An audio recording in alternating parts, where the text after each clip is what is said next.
Good evening, ladies and gentlemen. Welcome to National Matters. I am your pastor, Pastor Moses Chiluba. Some of you earlier yesterday received the clip that I was going to be with Thabo Kawana. And by this evening, of course, this afternoon, he was resting from the medication, and our prayers are with Mr. Thabo Kawana, and when he gets better, he will come here, and a very good family friend of this television station. And when I heard about that, because you Camnet TV viewers are already geared to have your national matters on the screen, immediately I called His Excellency, the former ambassador to Africa Union, and he was so gracious to say, okay, Pastor, I'll be there, and welcome, Ambassador. Thank you very much, Pastor, and good to be here. Amen. This is your first time to be in the studio. No, apparently it's my second time. I was privileged. Earlier in the week, I came briefly for a breakfast show. Oh, really? Yeah, and it was very exciting. Oh, okay. I missed that one. But it's always good to be here. Well, Camnet is home. Yeah. You know, we've always supported you. Absolutely. Especially in my individual capacity. Absolutely. I've always supported you, and I'm glad to be here. It's and home. we are very grateful. Because when you were ambassador to South Africa, we were so grateful that you were so busy with your ambassadorial work, and my son Michael wedded in South Africa, but we were with Madame MWAMBA. She graced the occasion. We were very grateful. Yes. Because of your unending engagements in the diplomatic circles. Yes, true. But I always, you know, for family, for Zambian issues, I always found time. And if I couldn't, I either would send my deputy, but in your case, Pastor, you've been our family pastor for many years. Absolutely. So Mrs. MWAMBA stood in, and we couldn't send just anyone. We were so grateful. I hope the young couple are doing very well. We are glad that, you know, when a young man embarks on that journey, they receive favor from the Lord. No, That's what the Lord says. They are very well settled, and we are so grateful. This is their third year in marriage, actually. Oh, wow. Ambassador, I don't send questions to the people that I'm interviewing. I noticed. I like it coming off the top of your head. If you are not sure, you just say, Pastor, that one I don't know. But to begin with, I know you are not new on the block, but Camnet TV is a family, and I can assure you, we have members who watch this channel 24/7. And there are those who are just dedicated to say, this is my channel, period. And we've had people who say, Pastor, the reason why I pay for this decoder, it's Camnet TV. Oh, we thank God. Yeah. We thank God for that favor that the station is receiving. Amen. Especially that, you know, your core message still remains biblical. Of course, you've allowed, because the viewers are diverse, the viewers are broad, you have to allow us to discuss other matters, and I'm absolutely. I am grateful. And not only that, Ambassador, because Camnet TV is preparing, you know, I've been briefing you, but Camnet TV, God willing, is preparing to join the big boys of media next year as we drop the signal on all the 5 continents of the world. Wow, congratulations, congratulations. Yeah. No, and during that time, we hope the Zambian people can see what God is doing, and we are so grateful, so that even as we talk about Zambia, we become ambassadors of our own nation. Yeah. You know. No, you know, after digital migration, because what used to hamper media growth was the analog technology. It was difficult to broadcast across the country, across Africa, and across the world. With digital migration, it becomes extremely easy. And I am loving the tremendous growth that has occurred in the media industry in leaps and bounds, from many radio, TV stations, and also, you know, just the convergence. Like right now, probably you are broadcasting on radio, TV, YouTube, social media, we are everywhere. And other than the satellite link. So it's a tremendous time for our country. I always tell my colleagues and policymakers, especially in the last elections, that there's a tendency to regard, for example, the rural areas as different from the urban areas. I've always insisted that the information gap has now been closed. In fact, when a matter occurs today, within an hour, it's across the country. Take, Absolutely. for example, a traffic accident occurs on any part of the country. Before long, within 30 minutes, you will see videos and pictures flying across all social media networks. In the past, that would take a day or two for information to reach anywhere across the country. So not only across the country, because yesterday I learned of Desmond Tutu's death 30 minutes after he passed on. Yes, exactly. And it was all over the world yes, that Desmond Tutu has died. Oh, may his soul rest in peace. The Absolutely. bishop, I've had an opportunity to meet him 2-3 times. And the last time I met him, I think, was in 2016. He came for a workshop to support girl child and girl programs at the Radisson Blue. But I also met him while he was in South Africa. A great son of Africa, a patriot, like President Cyril Ramaphosa stated, unequaled in his commitment to South Africa and its issues. And he's been, I think, an inspiration to many of us, including you, the clergy. Absolutely. Yeah, because he stood out to speak against, you know, the apartheid and injustice that was occurring in South Africa. But he also proceeded. Even when South Africa got independence, he still proceeded on justice issues. It didn't matter which government was there. Which president was there. Yes. In fact, he issued a very, very controversial statement when he said, as a country, we need to hold prayers to pray the ANC out of power. And, you know, so it was division even among the clergy. He said, no, okay, Archbishop, we respect you, but, you know, we should pray a party out of power. But that is to what extent Bishop Desmond Tutu went when he felt agitated about certain injustices. May his soul rest in peace.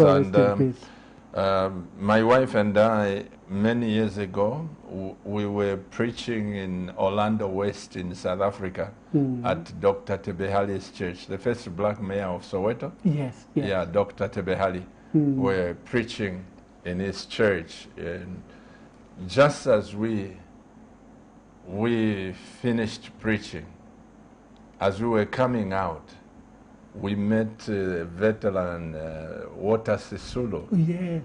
We stopped there, we chatted, greeted him, and it was an honor to meet such South African liberators, Walter Sisulu. Yes, of course. And literally a father of liberation. Yeah, trust me, Ambassador. Months after, he went to be with the Lord. I said, my goodness, this generation is passing away. I always say this. This is just my own belief. When an old man like Desmond Tutu, Nelson Mandela, Walter Sisulu, Oliver Tambo, the Kapwepwes of this world, our own Dr. Kaunda, when that generation, when one of them dies, Ambassador, the library has been destroyed. The library has been destroyed. Coming home, this is our first Christmas without Dr. Kenneth David Kaunda. This New Year celebrations going into 2022 will be our New Year without Dr. Kaunda. You know, I served in South Africa as Zambia's High Commissioner, and the reverence that South Africans give to Dr. Kaunda. Mm. You know, and I said, but this is a man in our own country we criticize, we lampoon, you know, but yet in South Africa they respected him so much. Because remember, the ANC were housed here in South Africa, in Zambia, for 30 years. Their headquarters was here. Oliver Reginald Tambo and his colleagues were here, Thabo Mbeki, Jacob Zuma. They even knew places they lived, whether it was in Kablonga, Lilanda, or Villa Elizabeth. They can tell you where they were. They will even tell you the number of safe houses where they would keep, you know, those wishing to go into exile, where they will arrive. And so we may not understand the great extent to which Dr. Kaunda contributed to the liberation of Southern Africa until you hear the stories from Namibia, from Angola, from Mozambique, from Zimbabwe, and from South Africa. You know, when I moved to Ethiopia as ambassador to Ethiopia and permanent representative, I met my colleague and ambassador from South Sudan. And he told me a secret. He said, do you know that when we're fighting for liberation of Southern Sudan, in the 60s and 70s, that Dr. Kaunda gave us diplomatic passports? Because, you know, they were homeless and, you know, Sudan as a country had ostracized them, called them terrorists, and they were moving on Zambian diplomatic passports. And he said, that great man, you know, Dr. Kaunda, may Africa remember him. You know, so there were those stories where you realize that our contributions were not in vain. The sacrifices that the Zambian people made and the sacrifices made by Dr. Kaunda were never in vain. I will tell you something. Going to West Indies, I preached in a crusade in a stadium. Yeah. And when I was there, I didn't know that actually the meetings were carried from Miami up to Trinidad under satellite in those days, 1987. Yeah. I was preaching, and the following day, we received a phone call from the head of state, Honorable V.C. Baird, the first prime minister, the first black prime minister of Antigua in West Indies. Yes. Called me, went to meet him the following day over lunch, and when he saw me, said, I was so happy to see you. You come from Zambia. Yeah. Dr. Kaunda. Wow. I said, yes, sir. And he says, I met Dr. Kaunda in 1958 in Mosotunya. Livingstone. Livingstone.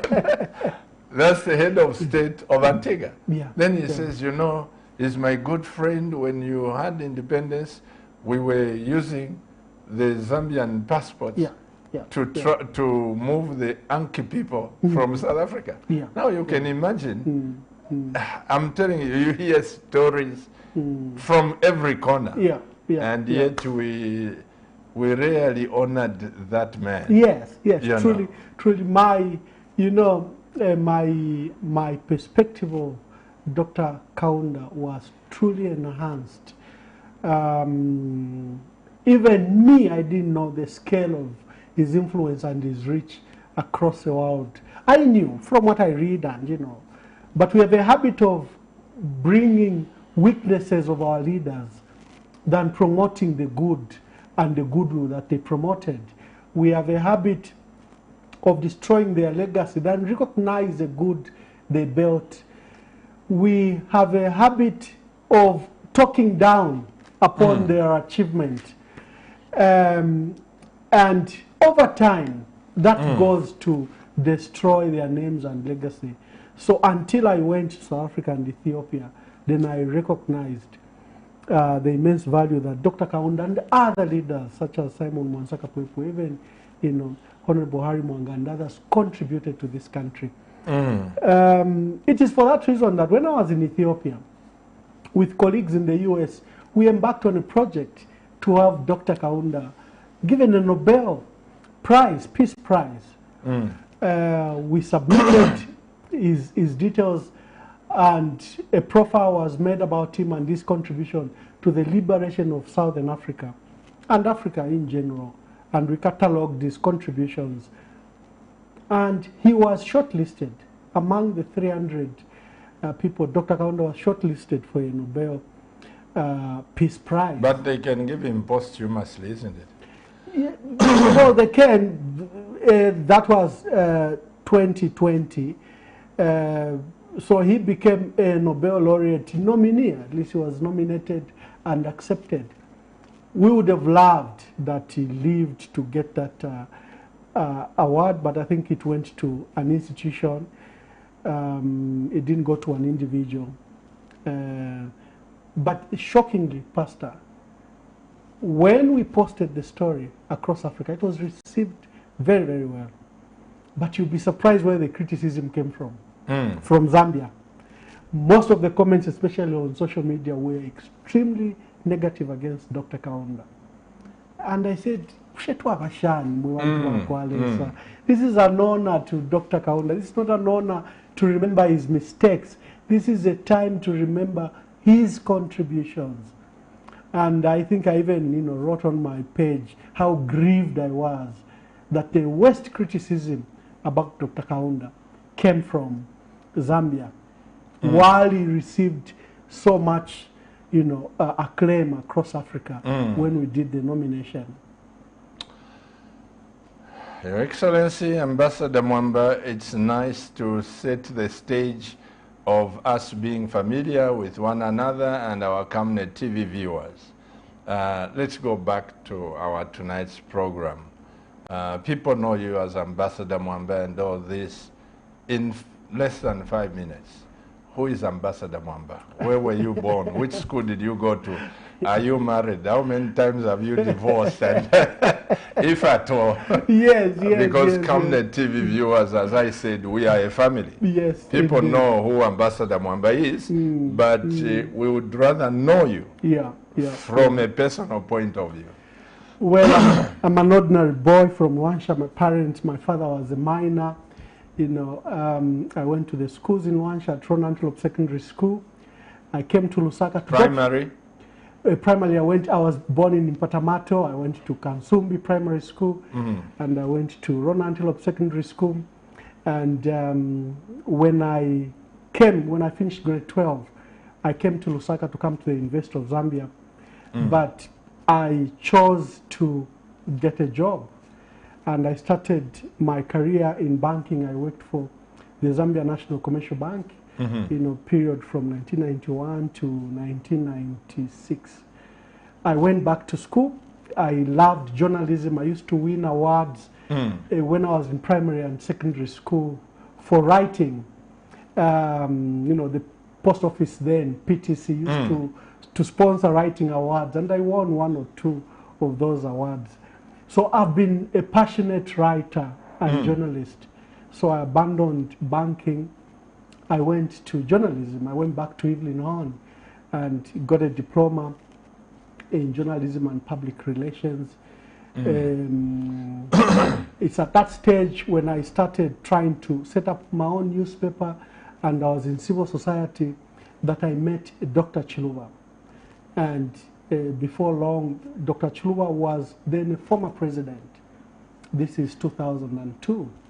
And before long, I was employed under the civil service to run his office as an administrator. And looking at my background, my work in civil society, and my role as a journalist and writer, he appointed me as his official spokesperson. A position I held for a period of 10 years until he passed on in 2011, June 18th, 2011, that sad day. And I went into, first we did our books, we closed the office, because remember it's a constitutional office. The office of the former president is a constitutional office, so we did audits, closed it, and I was deployed back to cabinet office. Then there was a change of government. And I remember that I was in South Africa at the time, trying to write Dr. Chiluba's book when I was called back. And I met by President Michael Sata then. This is 2011. And you know, that's how he appointed me as permanent secretary for Northern Province. And my journey began, a position I held until, I think, 2013 November. You remember I was fired in cabinet in the glare of all cameras when His Excellency complained about my position at Ministry of Information. President Sata. President Sata. Remember there was that public reprimand the president gave me that I'd given too many licenses, especially to entities he deemed were opposition. But by 2014, February, 3 months later, he called me back and actually gave me a job. He said he had given me a job as ambassador to Egypt or to South Korea. But the job never materialized. He called me back in May, and that was the last time I saw President Michael Sata in May, I think 2nd or 3rd May of 2014. The next I saw him, he had passed on. But the way God is, it doesn't matter who gave you the job. President Edgar Lungu came and gave me a job, same job as ambassador. You know, the same job that the president had given me but never materialized. So I always say, as a believer, that when the Lord has set a path for you, it will come to pass. It doesn't matter which vessels are there, because we are mere vessels to fulfill, you know, his wishes and his aspirations about his mandate. And I'd experienced something similar where President Rupia Banda had said he would make me PS, you know, after we closed the office of Dr. Chuluba. And I became PS under President Michael Sata. So you see, it doesn't matter who is there. When the Lord has set a path for you, it will come to pass. And for me, I have, you know, I refer to those two scenarios where a separate president gave me a job that was fulfilled by another. I've been very active from my position as PS. You saw my work and our work in Northern Province. I had a very difficult task of separating the two provinces because President Michael Sata, remember, had set up Muchinga in opposition. In fact, he had two party officials that were separated. Northern and Muchinga had separate party officials, and one of the things he wanted fulfilled when he became president was to separate, birth out Muchinga province out of Northern Province. So I was glad to, with all the colleagues involved, whether they were at local government, works and supply, to deal with that matter. And now we have the two provinces, Northern and Muchinga provinces. There are many things we did while I was in Northern. And we used to joke that the president used to use me like a fire tender. Before long, he had sent me to Eastern Province. And then before long, there were issues in Western Province. And he sent me to Western Province, where I served for a period of 9 months. One of my most wonderful, as permanent secretary, one of my most wonderful moments was in Western Province because of its depth, its history, its legacy, its intricacies. You have to be sensitive to the various stakeholders that are in Western Province. Similar, even in Eastern Province, you have to do all those balancing act among the various stakeholders. So it was, my ventures into the provinces was extremely enlightening because you understand poverty at local level. So not poverty discussed in hotels, not poverty and underdevelopment discussed in policy and boardroom meetings. You meet it in the face and you have to provide solutions. Because you know, you and me know that for every office we occupy, the mandate is very clear. We have to serve our people. We are doing God's work. We are mere vessels. So that was my approach to these offices. At what point were you appointed to go to South Africa and later on Africa Union? Yeah, so when President Michael Sata died, before he died, when the President Edgar Lungu was appointed Secretary General, he called me to come and work with him because we have a history together. While I was in Western Province, President Edgar Lungu was among some key ministers that advocated that because I'm good with information and information dissemination, that I should be brought to Lusaka and work, especially under Ministry of Information. So when I came to Ministry of Information and 2 months later, I lost my job, one of the people that was genuinely aggrieved was President Edgar Lungu, who would say, I wish you had remained in Western Province. Maybe you would not have been fired. Yeah. So when he became Secretary General of the party, I'm one of the few people he called that, look, it's not that I have a job for you, but I want us to work together. And before long, you know, the matters worked so quickly. We had the presidential by-election, and the President Edgar Lungu won and appointed me as ambassador, High Commissioner to South Africa. This was 2015. And I served my term up to 2019. So when my contract was coming up for renewal, the President now even promoted me to go to Ethiopia, where I was ambassador to Ethiopia with extra accreditation to Djibouti, Somalia, and Sudan. And I was also permanent representative to the African Union and also permanent representative to the United Nations Economic Commission for Africa. So there were great portfolios on the table to achieve and influence African, Pan-African issues. You didn't resign from Africa Union. You were recalled after the New Dawn government came into power? Well, so I've always wanted to go into politics. So in 2015, I wanted to, 2015 I began to campaign to stand in Kasama, where I come from. And that time we had turmoil where my dear brother, Honorable GBM, was trying to assert himself politically. I think there were some differences with the party.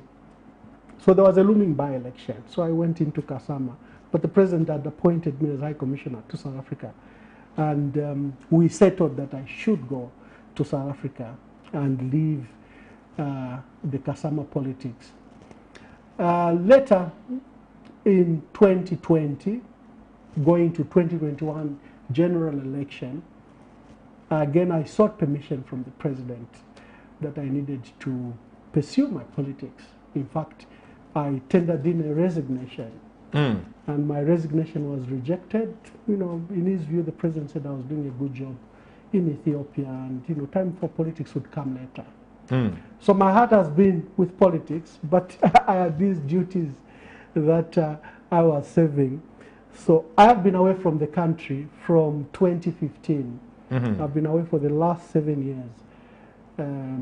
So when there was a change of government, and I was among the first 13 ambassadors affected by the recall. Remember, the State House announced a recall of 13 ambassadors among the 13 that were recalled by President Hakainde Hichilema. I said, well, I'll use my opportunity to go into politics, a thing I've always wanted. So when President HH called you, were you bitter? No, not at all. Not at all, Pastor. Like I said, God gives you a job. God gives you opportunities. I had this opportunity to be away from the country the last 7 years. The immense knowledge, experience, and activities I've been engaged in South Africa and in Ethiopia. I don't know how many people could have the kind of experience that I've had. It was a great opportunity. because the Lord knows the end from the beginning, Pastor. He knew why he took me to South Africa. He knew why he took me to Ethiopia. And he knew why I've been away for the last 7 years from this country. And for me, my approach has always been to do my job, whatever job I'm given. Whether I'm a permanent secretary in the bush, I'll do my job and I'll do it so diligently. I always, when I'm encouraging my staff, I always say, if you give me a job of a sweeper, all of you will begin to admire the sweeper, thinking it's exciting to sweep the floors of the offices. That is how I apply myself to any job that I've been given. For the rural areas, I ensure that I visited each district. I slept in tents, I slept in huts, I slept in lodges that were not particularly clean. But when you have been given an assignment, you have to do it and do it well. I ran on roads that, you know, were in many cases impassable. And when I became ambassador, I flew in luxury, you know, visited over 10 countries in Africa. I was in Senegal, I was in Mali, you know, I was in Cote d'Ivoire, I was in Kigali, I was... Everywhere. You can see the contrast. I was in the US. You can see the contrast. So if you give your heart out, both the benefits have to come, but you have to work for them. Ambassador, I am not a politician, but I'm a very passionate Zambian. Yeah. And I've seen that you politicians have got one weakness. Because now you are a politician, that's why I'm saying you politicians have got one weakness. And the weakness that politicians have is that with your vast experience, knowledge, and everything, if I come into power, I'm not referring to President HH for the sake of those from Chipata, because their understanding sometimes can be different.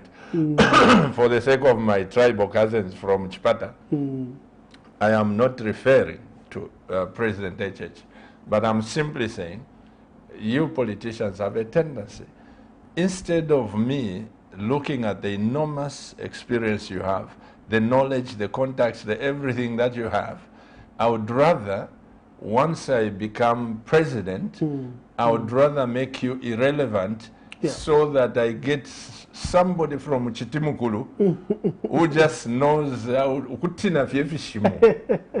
and say, come here, you will be on the desk. Why is it so? You bring people who are experienced to become irrelevant. My personal experience, especially in Ethiopia, a lot of ambassadors did a lot of farewells for me. The EU, the US, my colleagues from across Africa did a lot of farewells. And you know, in their speeches, they would make you cry. They said, you are influencing things here. All of us ran to your embassy. It didn't matter how big you were, you know, whether you were an American ambassador or EU or China, you came to the Zambian embassy. We had made it extremely influential. If there was an issue on the floor at the African Union, they looked for the Zambian ambassador because they knew if, for example, the Zambian ambassador was on the opposing end, he would influence issues on the floor. So I'm not trumpeting myself. I was just there for 2 years. I went there in 2019. And I was humbled, you know, to the level of influence that we could influence colleagues and issues that would determine the course of Africa.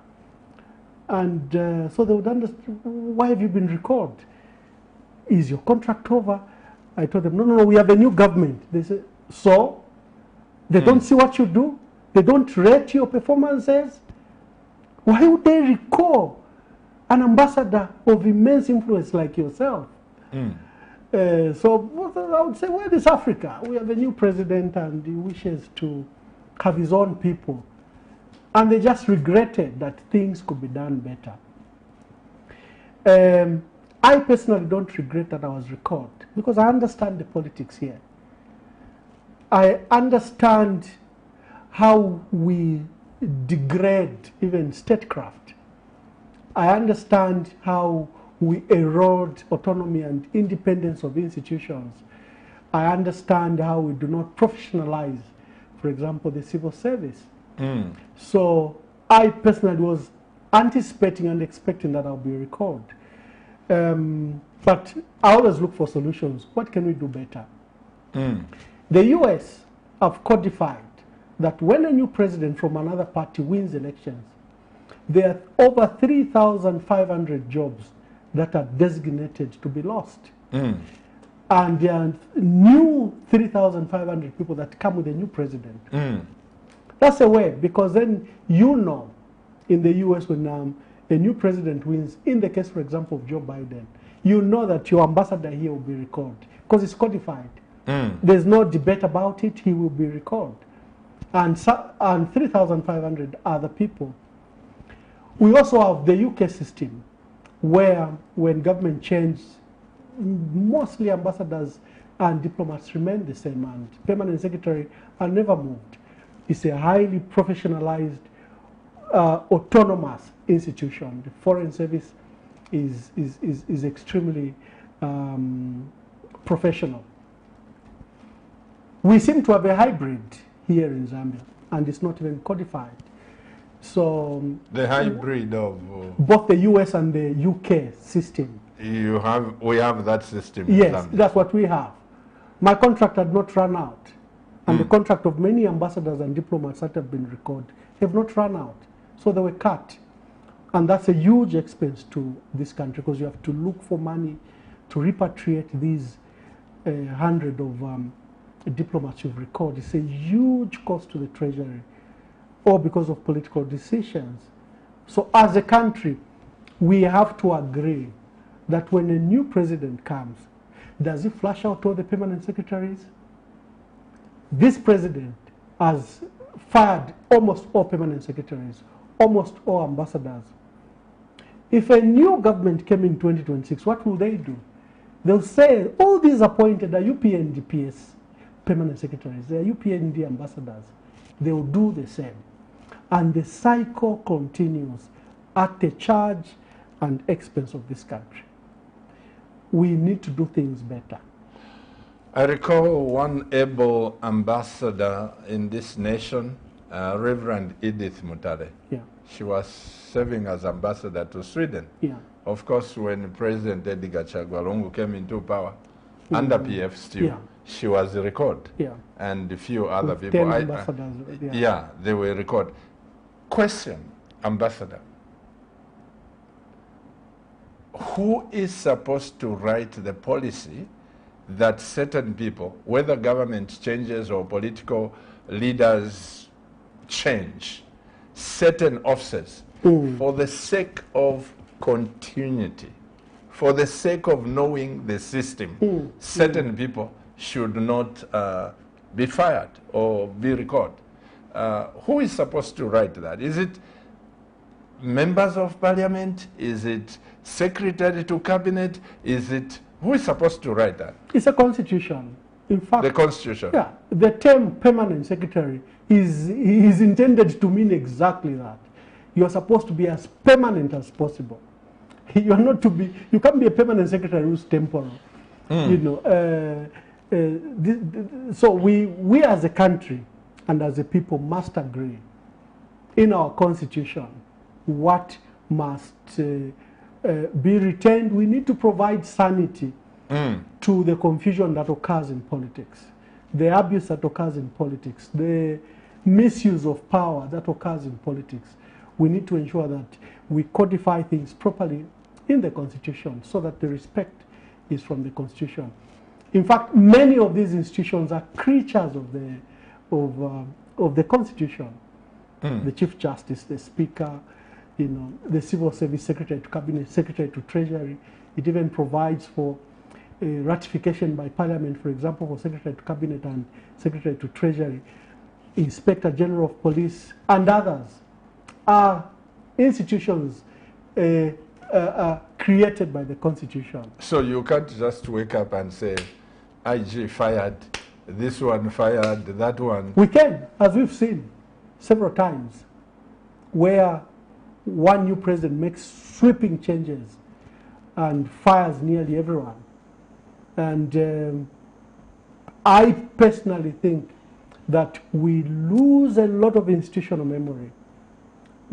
It's not everything that you find in the books.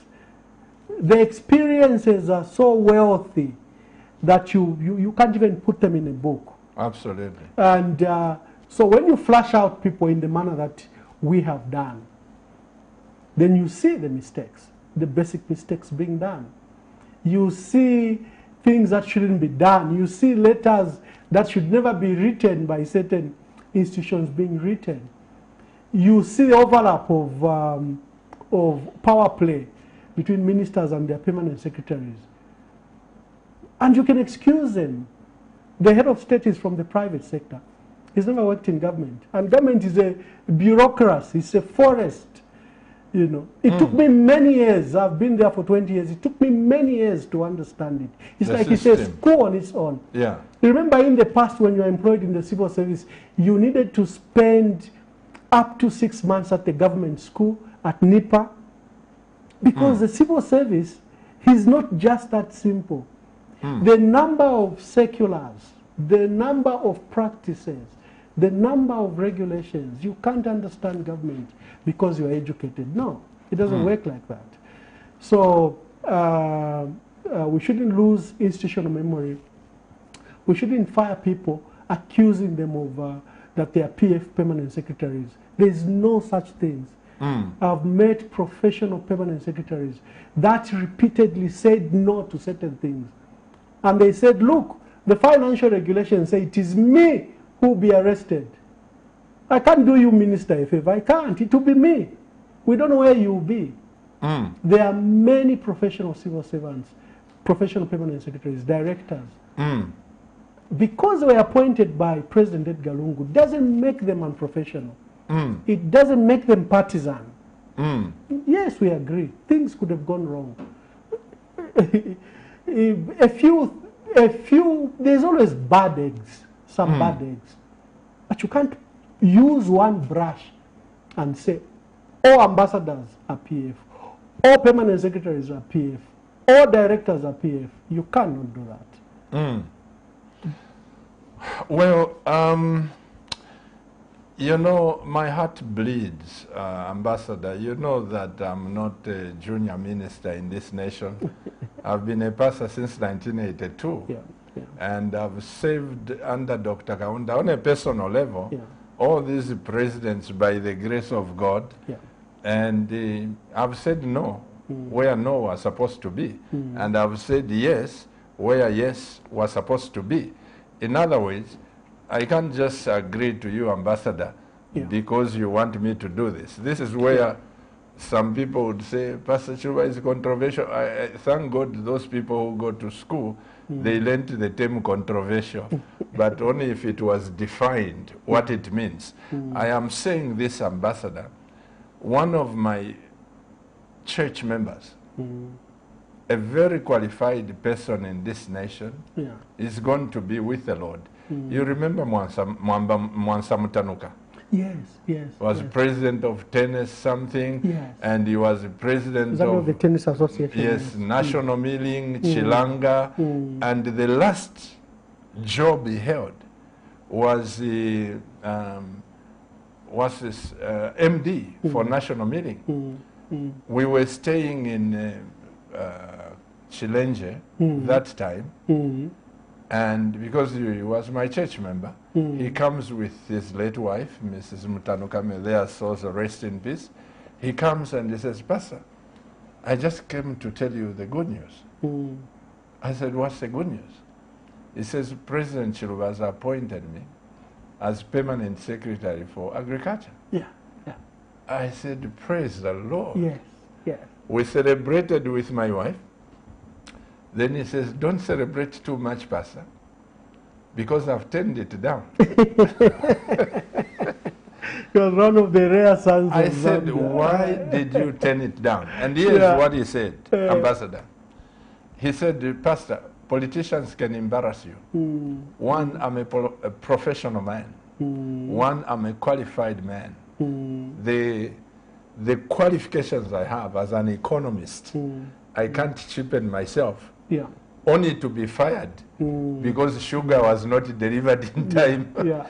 And he said that, not in spite, but he said politicians don't respect professionalism and qualifications. On that basis, he remained in the private sector.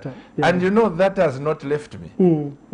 All of you people Pastor, who are qualified, sometimes you think, oh, this blessing is from God. So, Pastor, for me, that tells us the scale of work we have to do. I shudder when we have many professionals outside politics. Because if you don't participate in politics, who will rule you? Who will be your leaders? Cadres. The ones you've left, you say, politics is too dirty, it's not for me. Then who will rule this country?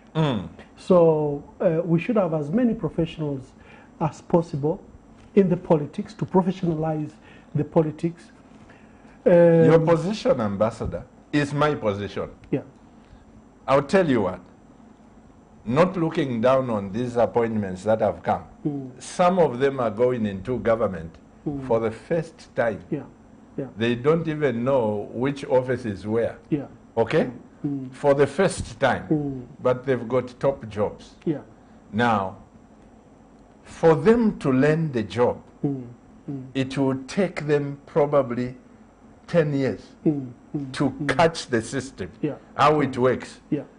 So you'll find that before long, the election is there. This is where now you find permanent secretaries,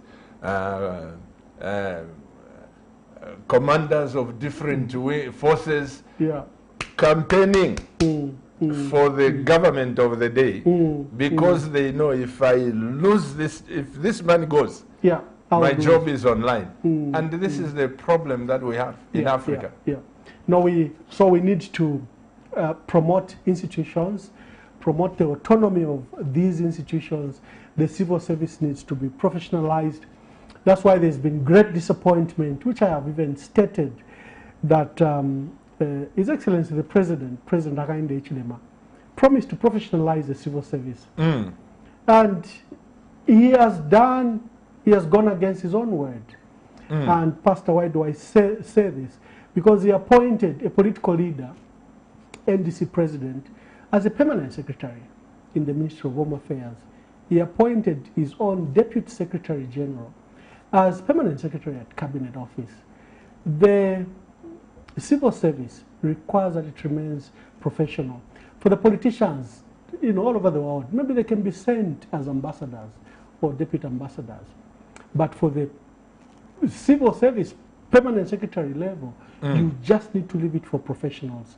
You don't introduce people that have tested political power, have held partisan, active party positions into the civil service. You do not do that.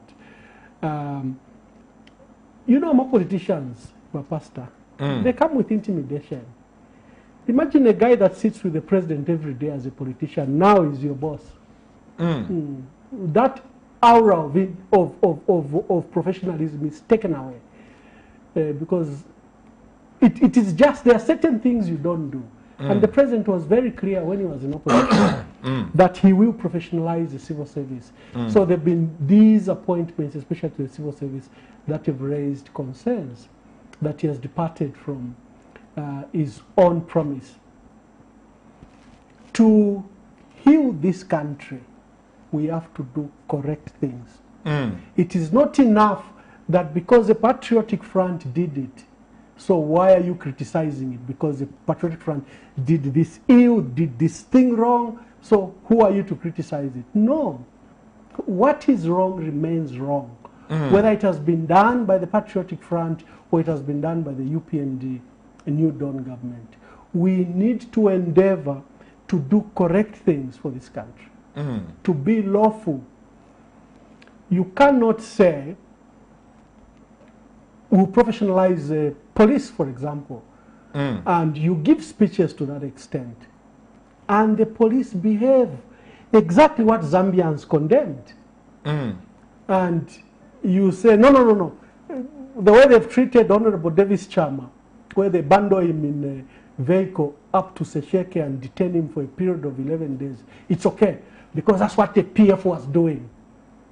Are we going to be a country that survives on vengeance, on retribution?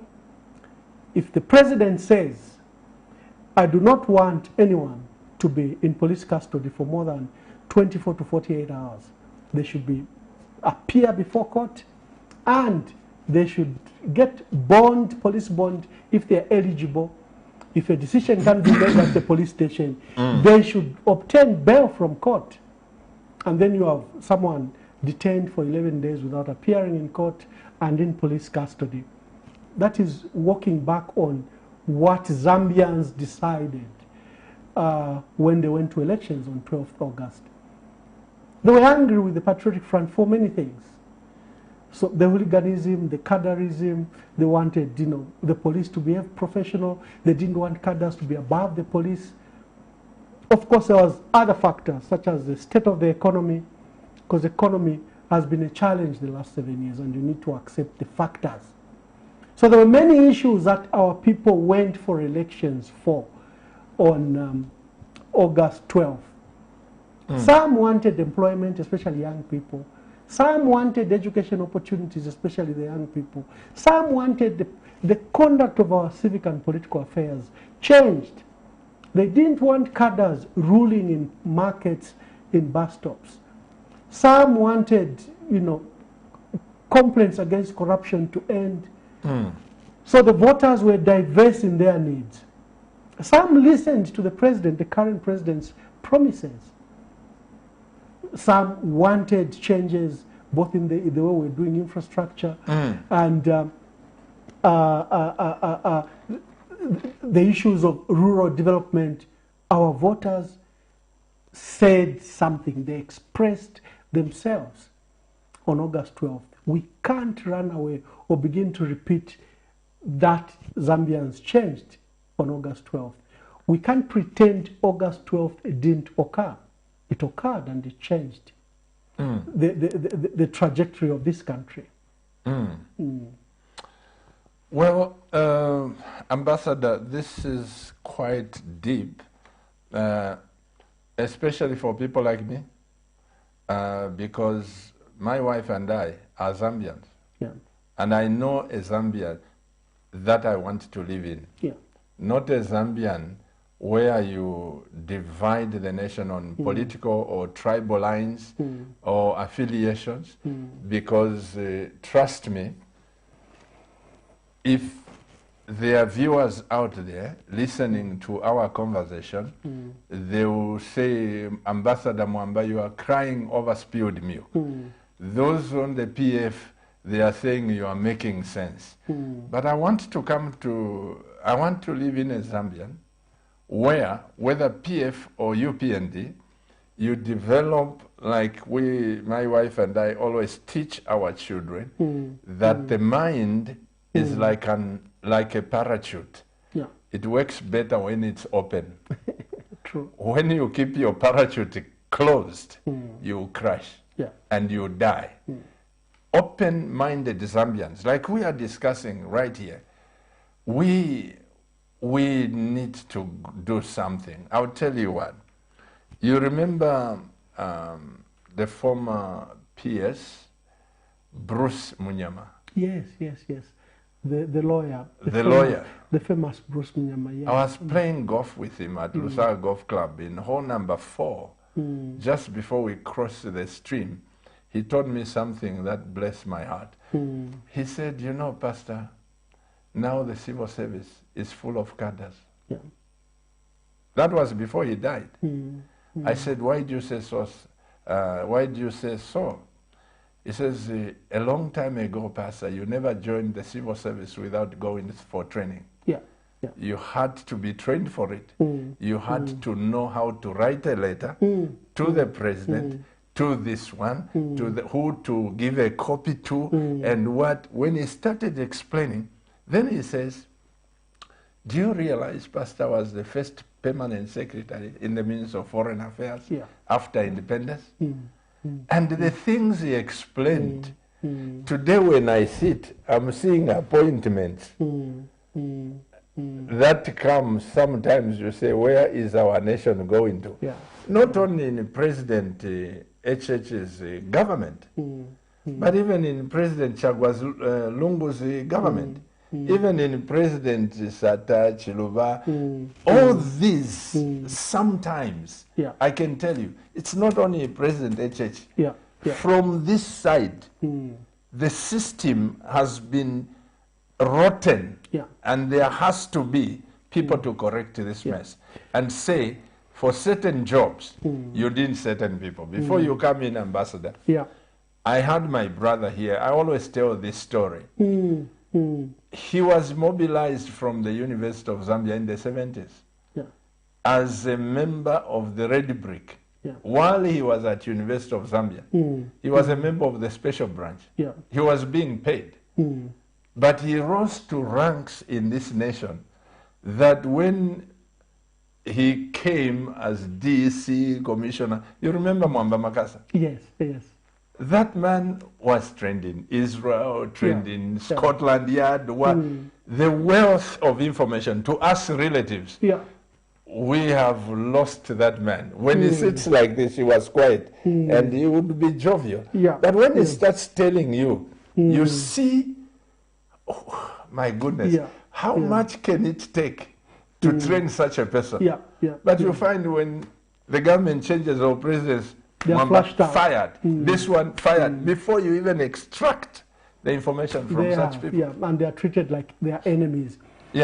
I have always stated that President Hakainde Hichilema has no reason to fail because he has 6 other presidents to learn from. He doesn't have to repeat the mistakes made by past presidents. He should learn from them. He has no reason to fail at all because the mistakes of the other presidents are known and they are committed already. So a new president shouldn't walk into the same mistakes of his predecessors. He should be better, you know, so that there's incremental improvement. Each president that comes, we build on what they've done. We keep away from their mistakes, but we build on things that were good. And that way, we will build a better Zambia. We will build a prosperous Zambia. That way, we will have a country which we will all be proud of. That way, you know, if you promote equity, justice, economic prosperity for all, that way, each person will be proud to be who they are. You know, when I was permanent secretary in Northern Province, there's a trait I found across all provinces. Some people would come and say, no, these people from other provinces, what are they doing? Why are they holding positions here? I went to Eastern Province. I found the same complaint. These people from other provinces, what are they doing here? Why do they hold positions? I went to Western Province. I found the same thing. But during my stay in Northern Province, I decided to research what is this people are complaining about. And it was an odd policy by Dr. Kaunda, where he purposely sent new recruits into the civil service to other provinces other than where they come from. Like Wapadon Katongo, you remember he went and grew up in Mongu. You will have Muvitas in Kasama. Similarly, across the provinces. It was a deliberate policy because Dr. Kaunda wanted the real One Zambia, One Nation. And he crafted policies because he knew if you send a young man who is from Southern Province, you send him to Kasama, he's unmarried, you will likely find a woman there. And the next generation will be people that are more tolerant. If you find someone from Northern Province, you send them to Western Province, similarly, they'll find a young man. That was a good policy. So the One Zambia, One Nation we have was also crafted by policy, literally to force integration. So you are saying, Ambassador, if we were living in Kaunda time, Cornelius Mwetwa would not be PS for Southern. No, not he at would all. Go to he will go elsewhere else. He will go to... Because Dr. Kaunda purposely wanted, especially civil servants and leaders, to understand that Zambia is more than one tribe. Zambia comprises, 73 ethnic groupings. He wanted us to... He literally had to engineer the One Zambia, One Nation in action by policies like that. So the intermarriages you saw, some were accidental, but some were forced by those policies. And the outcome was good because it was respect. You begin to respect. There is no tribe that is above another. It should be no dominance of one tribe against another. He forced the One Zambia, One Nation into action. So what... I referred to Honorable Mwetwa, Cornelius.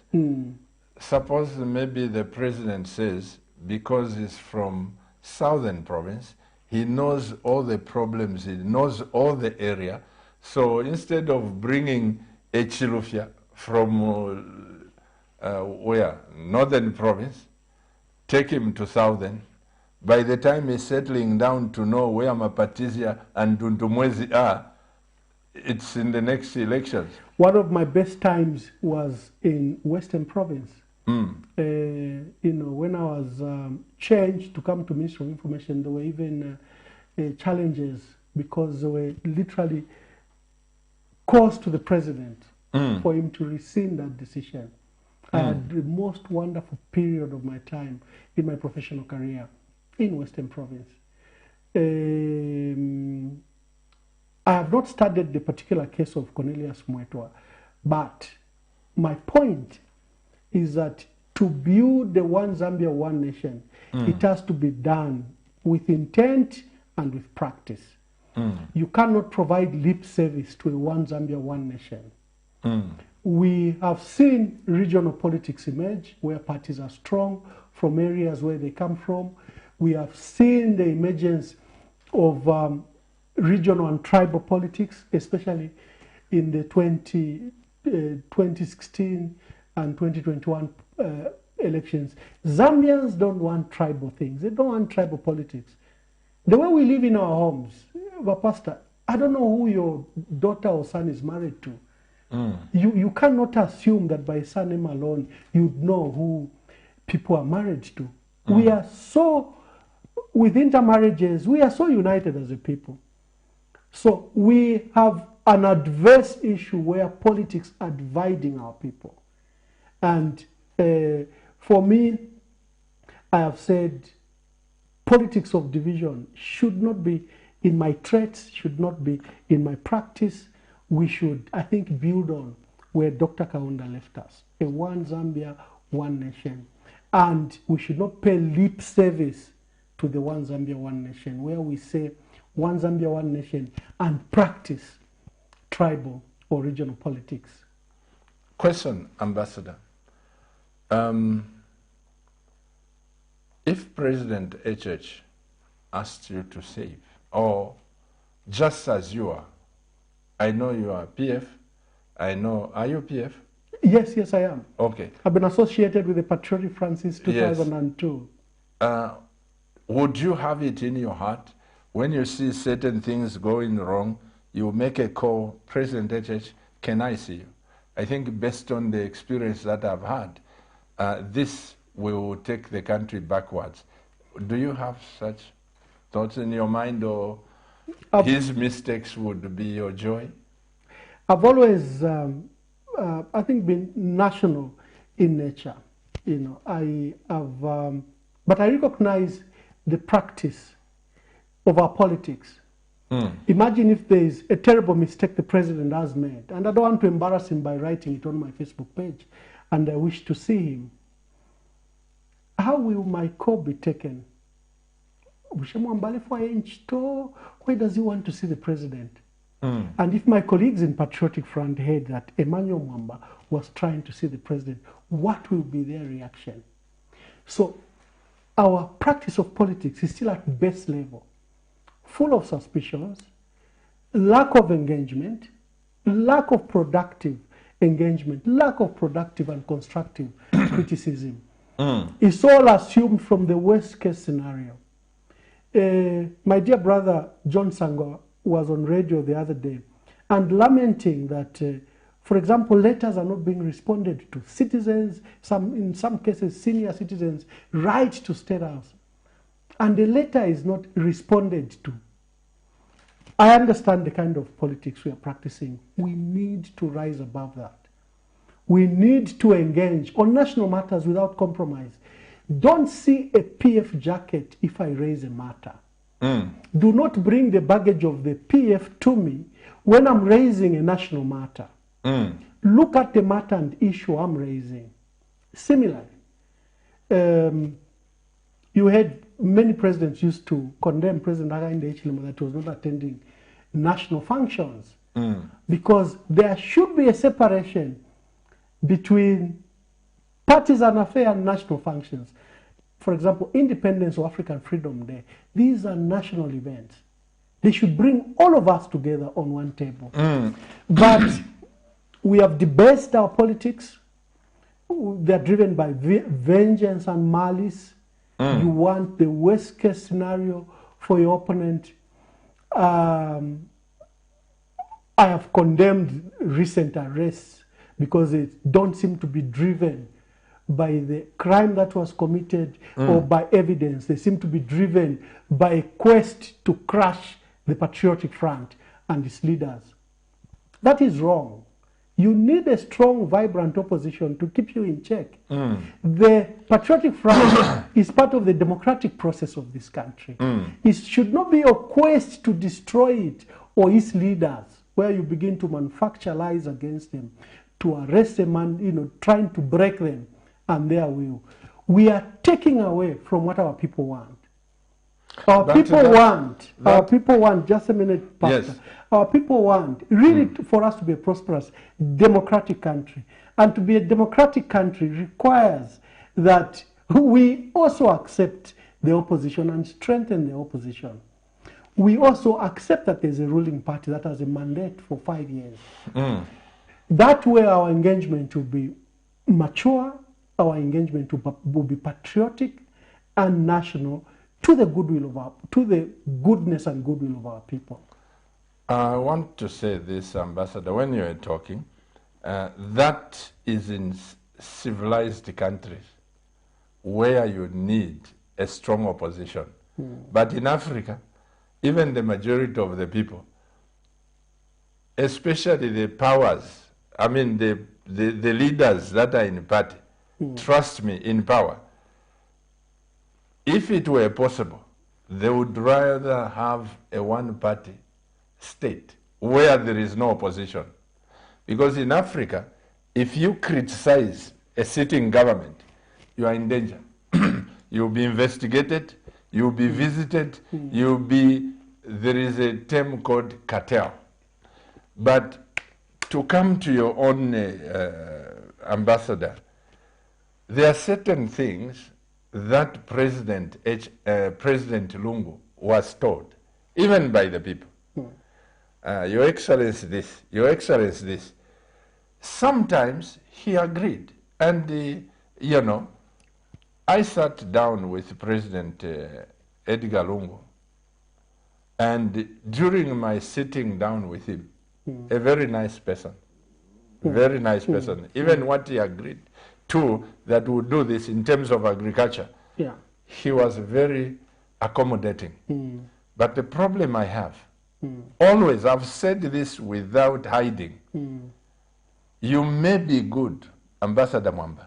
The people around you, I'm telling you, the people around you, because they have to protect their jobs, they have to protect their families, they have to do this. This is why they even tell lies. How many people went to State House and told lies to President Chiluba about me? You know that. And thanks be to God, one day my wife said, you go, go, go. The president called me, Pastor Chiluba, come to State House, there will be this. I said, okay, Mr. President. For some reasons, I had no vehicle. And my wife said, you've got to go.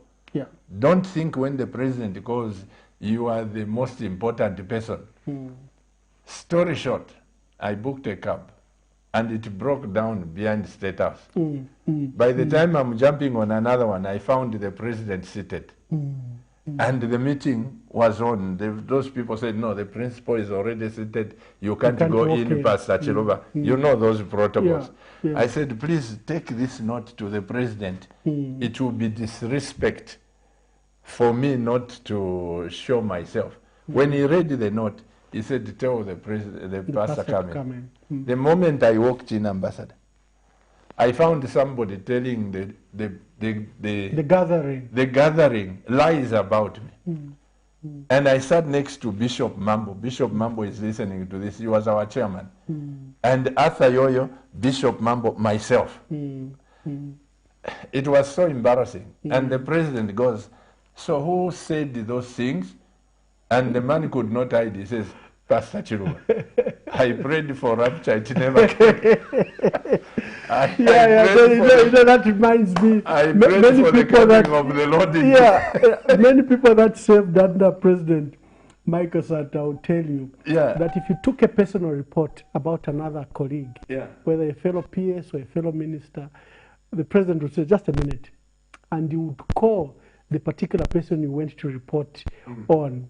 And within, you know, when the head of state calls you, and within a period of 5 to 10 minutes, the person you were reporting was here. Then,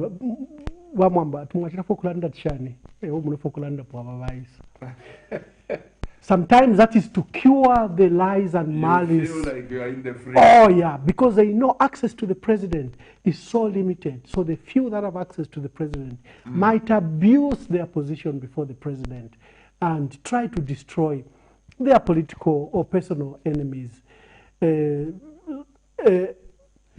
But Pastor, for me, I come to this principle. We blame Dr. Kaunda, he was a good man, but the people around him.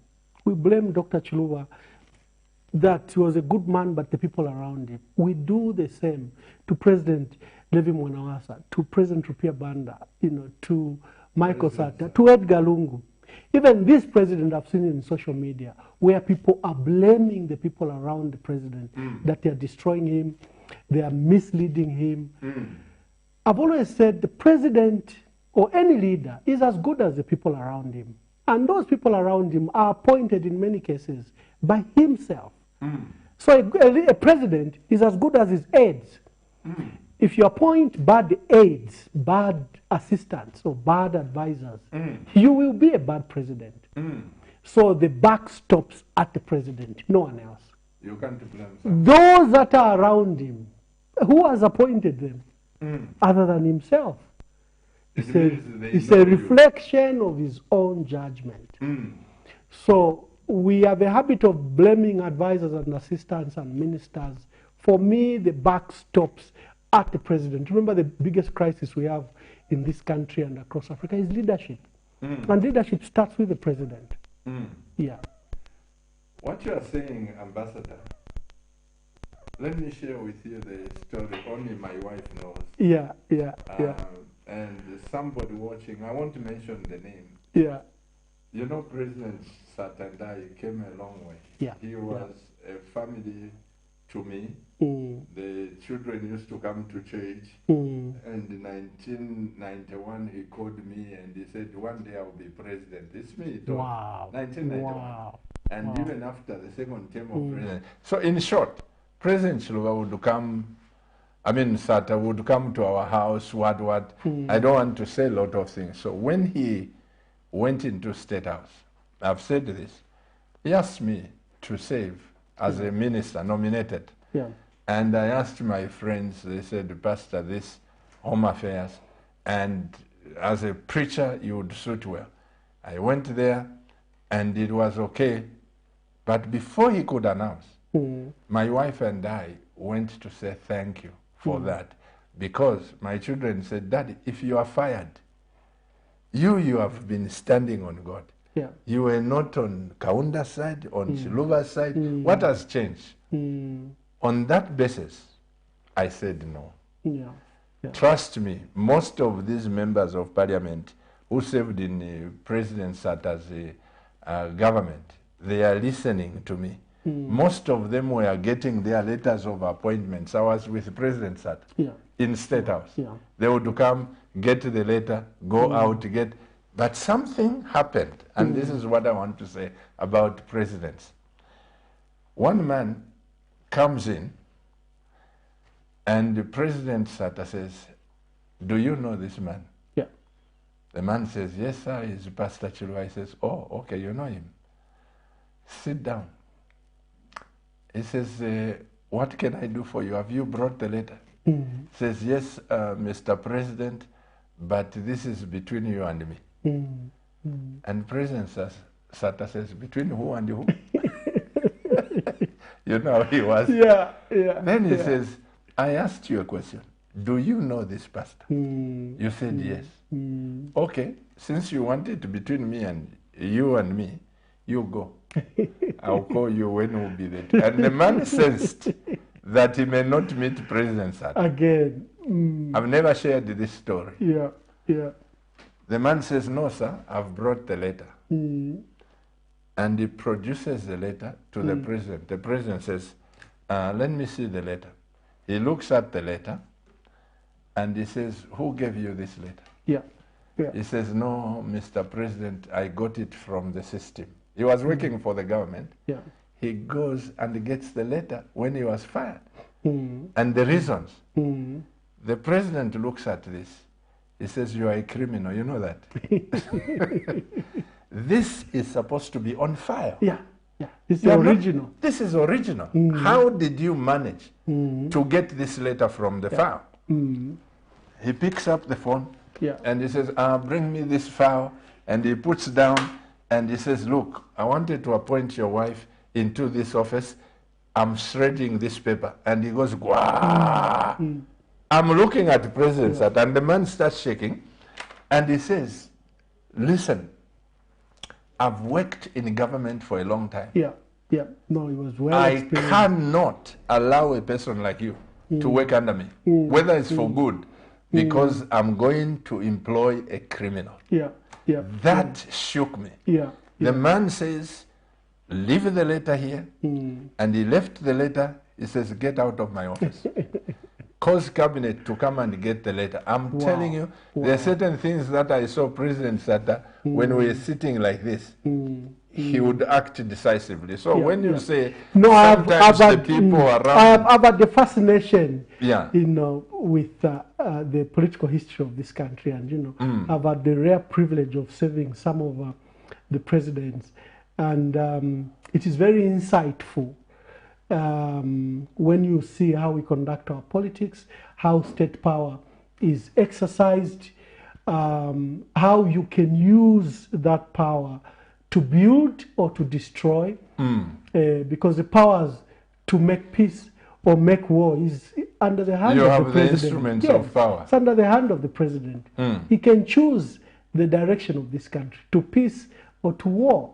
So it's power that should be exercised with a lot of humility. It's power that should be exercised with restraint. Because if you want to use that office to punish citizens, you can. If you want to use that office to destroy enemies, you can. If you want to use that office to just strengthen yourself, you can. But is that the reason God gave you that position? Aren't you just a vessel to deliver God's assignment? Isn't it the office for you to uplift the lives of our people? Until you begin to remind yourself why God has granted you, out of 18.2 million people, He gives you that position as president. It should be very sobering. And for me, it's a reminder, why do I have this power? You know, and I was very privileged that I sat under the feet of Dr. Chilwa for a period of 10 years. And you know, I met him in his loneliest moments, you remember. He had lost power, friends had deserted him, business colleagues had deserted him. Some pastors, other than a few of you, had deserted him. So I was mostly with him for many times. For literally, I've always said the best school I went to was under the feet of that man. Even when I used to visit him, I would Yeah. just find you with Yes, him. with him, yes, yes. So I was there under his feet for 10 years. And when it tells you the stories, you know, the individual stories, some to the making of fundamental decisions of this country, and it gives you the insights, you know, like on privatization or on selling of the mines, reflecting back, you know, or on many issues, you know, like the war in DRC, that was never a war. You realize the depth of running the country, that it is, it should never be an exercise taken lightly. You know, we should take it with the humility, but also with the seriousness in which God places those people into that position. That reminds me, Ambassador. Two questions before we go on break and allow the people of Zambia to call. You mentioned something that hit my heart, and I've been looking at this because let me give you this background. When I say that the Lord has privileged my wife and I, you don't blow trumpets, but I've served under this presidency.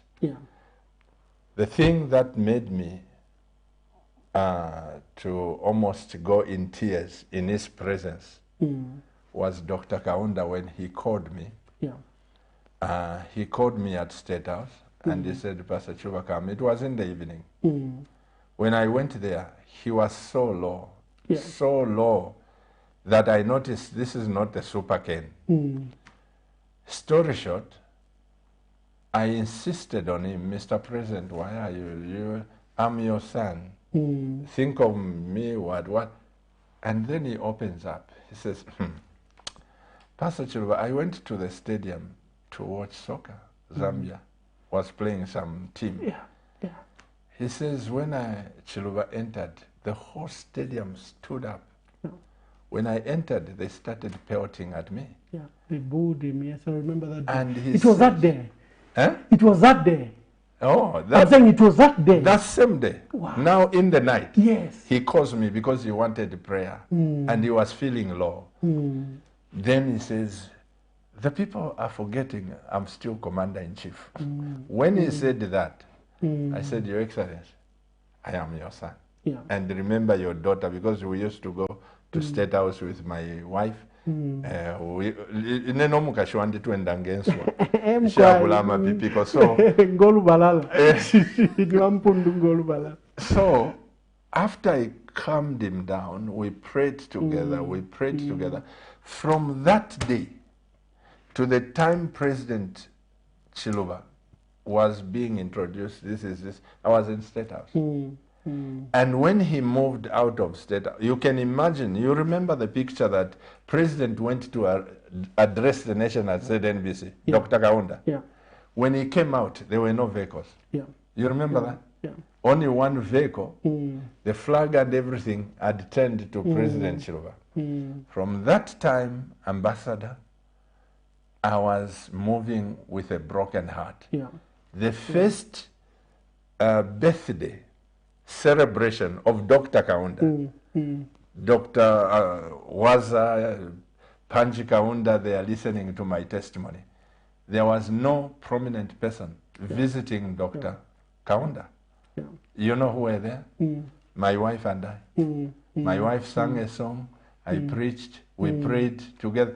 Nobody went there for fear of political recrimination. Correct. And you served under Chiluba. The same thing happened. Right now, as we are talking, I can assure you, President Lungu has few friends. Those that he helped and those that he did, everybody now is looking at him from the eyes of a criminal or something. But I'm saying, not everybody, some people. From that and the experience I've had, you know, right now, the superstar or the Spider-Man is now President HH because he has just gone into power, he can do this, things can move. But little does he know, let me not say that, but there's coming a time, even when he leaves State House, there's coming a time when people will look at him like a nobody.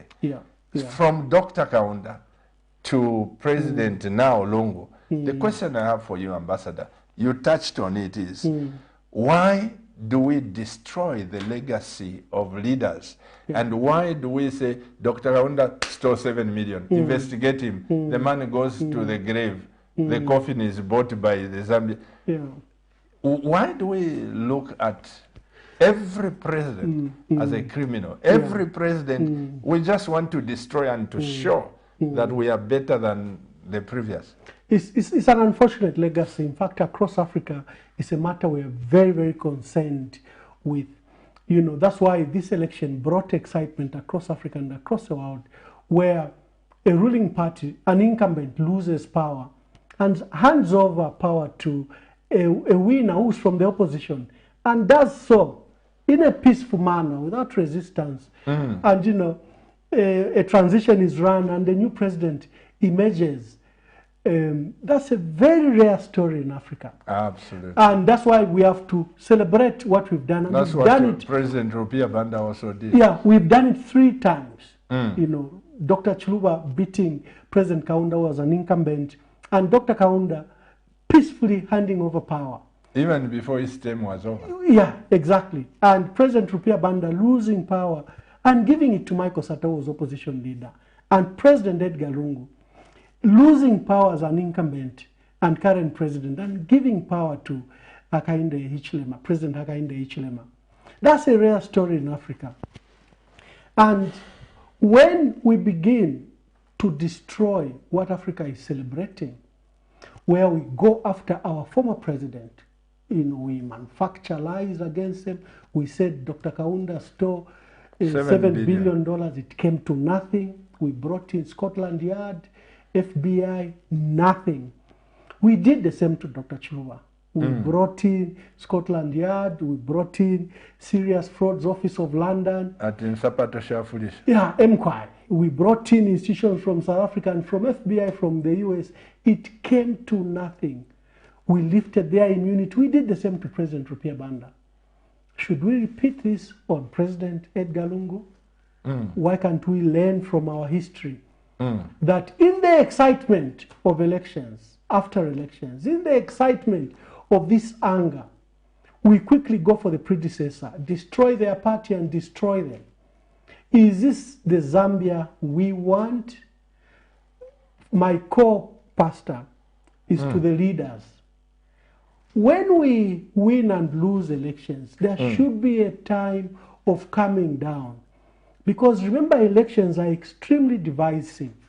They divide us. They divide families. They divide family members and friends. That's what elections do. They, in the manner, because they are strange to Africa. You know, we do them like it's life and death. We want to destroy the losers and celebrate the winners. So it's incumbent upon the leaders to calm the political temperature. It is incumbent upon them to bring the nation together in unity. It is a duty, especially of the winner, to do that. It's not the loser to do that. It is the winner who is leading. That is what I see missing. Because if you follow what people are instigating, they may not be friends of President Lungu. They may think that you hate them in one way or another. And they would like to use their relationship with President Hichilema to punish President Edgar Lungu in the name of fighting corruption. So a president has to be very sensitive to these issues. Am I saying we shouldn't fight corruption? No, we should fight corruption. But there's a manner in which we do it. And in my view, the Constitution has envisaged that we need to keep the immunity of presidents. That's why it has been given to them. If there was no need for former presidents to be protected, you would not have it in the Constitution. The immunity of former presidents is in the Constitution. Why is it there? It's to stop this political excitement that comes where you really want to punish your predecessor and, you know, destroy their legacy. But that just comes if President Lungu denied me a contract and I'm a friend to President HH, I would just want to celebrate to see him in maximum Nkobeko. You know, that is natural. But like you said, it's sometimes, I don't know, may God help Africa. I want to ask the second question before we go on break. President Sata knew that he would be president. He told me in 1991. Wow. And he is the one who gave me that mesa flat actually when he built it. We just moved from Karundu with my wife, and we came to, he said, come and live in my constituency. You know, flat 2 of Mesaf. Yeah. Like I said, we're close. Yeah. He told me one day, Pastor, will be president.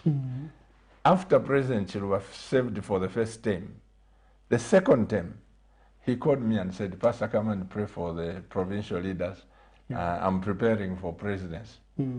So he had a vision. And you remember that he was the longest serving MP in Zambia? He knew the government in and out. He knew the country. This is why he even divided it in roads. But the question is, apart from him, or probably Dr. Kaunda, I have no testimony whether President Mwanawasa knew that one day he would be president, whether President Rupia Banda one day he will come out of retirement and be president, or one day President Lungu will be president, or HH that he will be president. Of course, he's been in opposition for a long time. Had Mazoka been there, probably would not be talking like that. So him also knew by the virtue of leading a political party. But there are few people that maybe from childhood or from school would have the passion to say one day I'll be president. The question is, because that seat is not guaranteed to only a few people. 7 is the 7th this president. There will be 8th, 9th if Jesus doesn't come. Would you want to be president one day? Very difficult question. And first of all, Pastor, I need to commend you. We need to write your history. You're one of those rare Zambians that have seen our president and have been personal friends of yours. The corridors of State House are as familiar as these studios to you. Amen. And the families of all presidents, I think, are as familiar as we've been to. I have gone to the Patriotic Front. I have offered myself for leadership. And I've said I'm amongst some of the leaders that are aspiring to lead the Patriotic Front, among them my dear brother Chimbaka Mbwidi, among them Honorable Given Luwinda, Christopher Kangombe, Brian Munduvile. I'm among those that are prospecting to lead the party. Why am I saying I should lead the party? I think I have a unique story.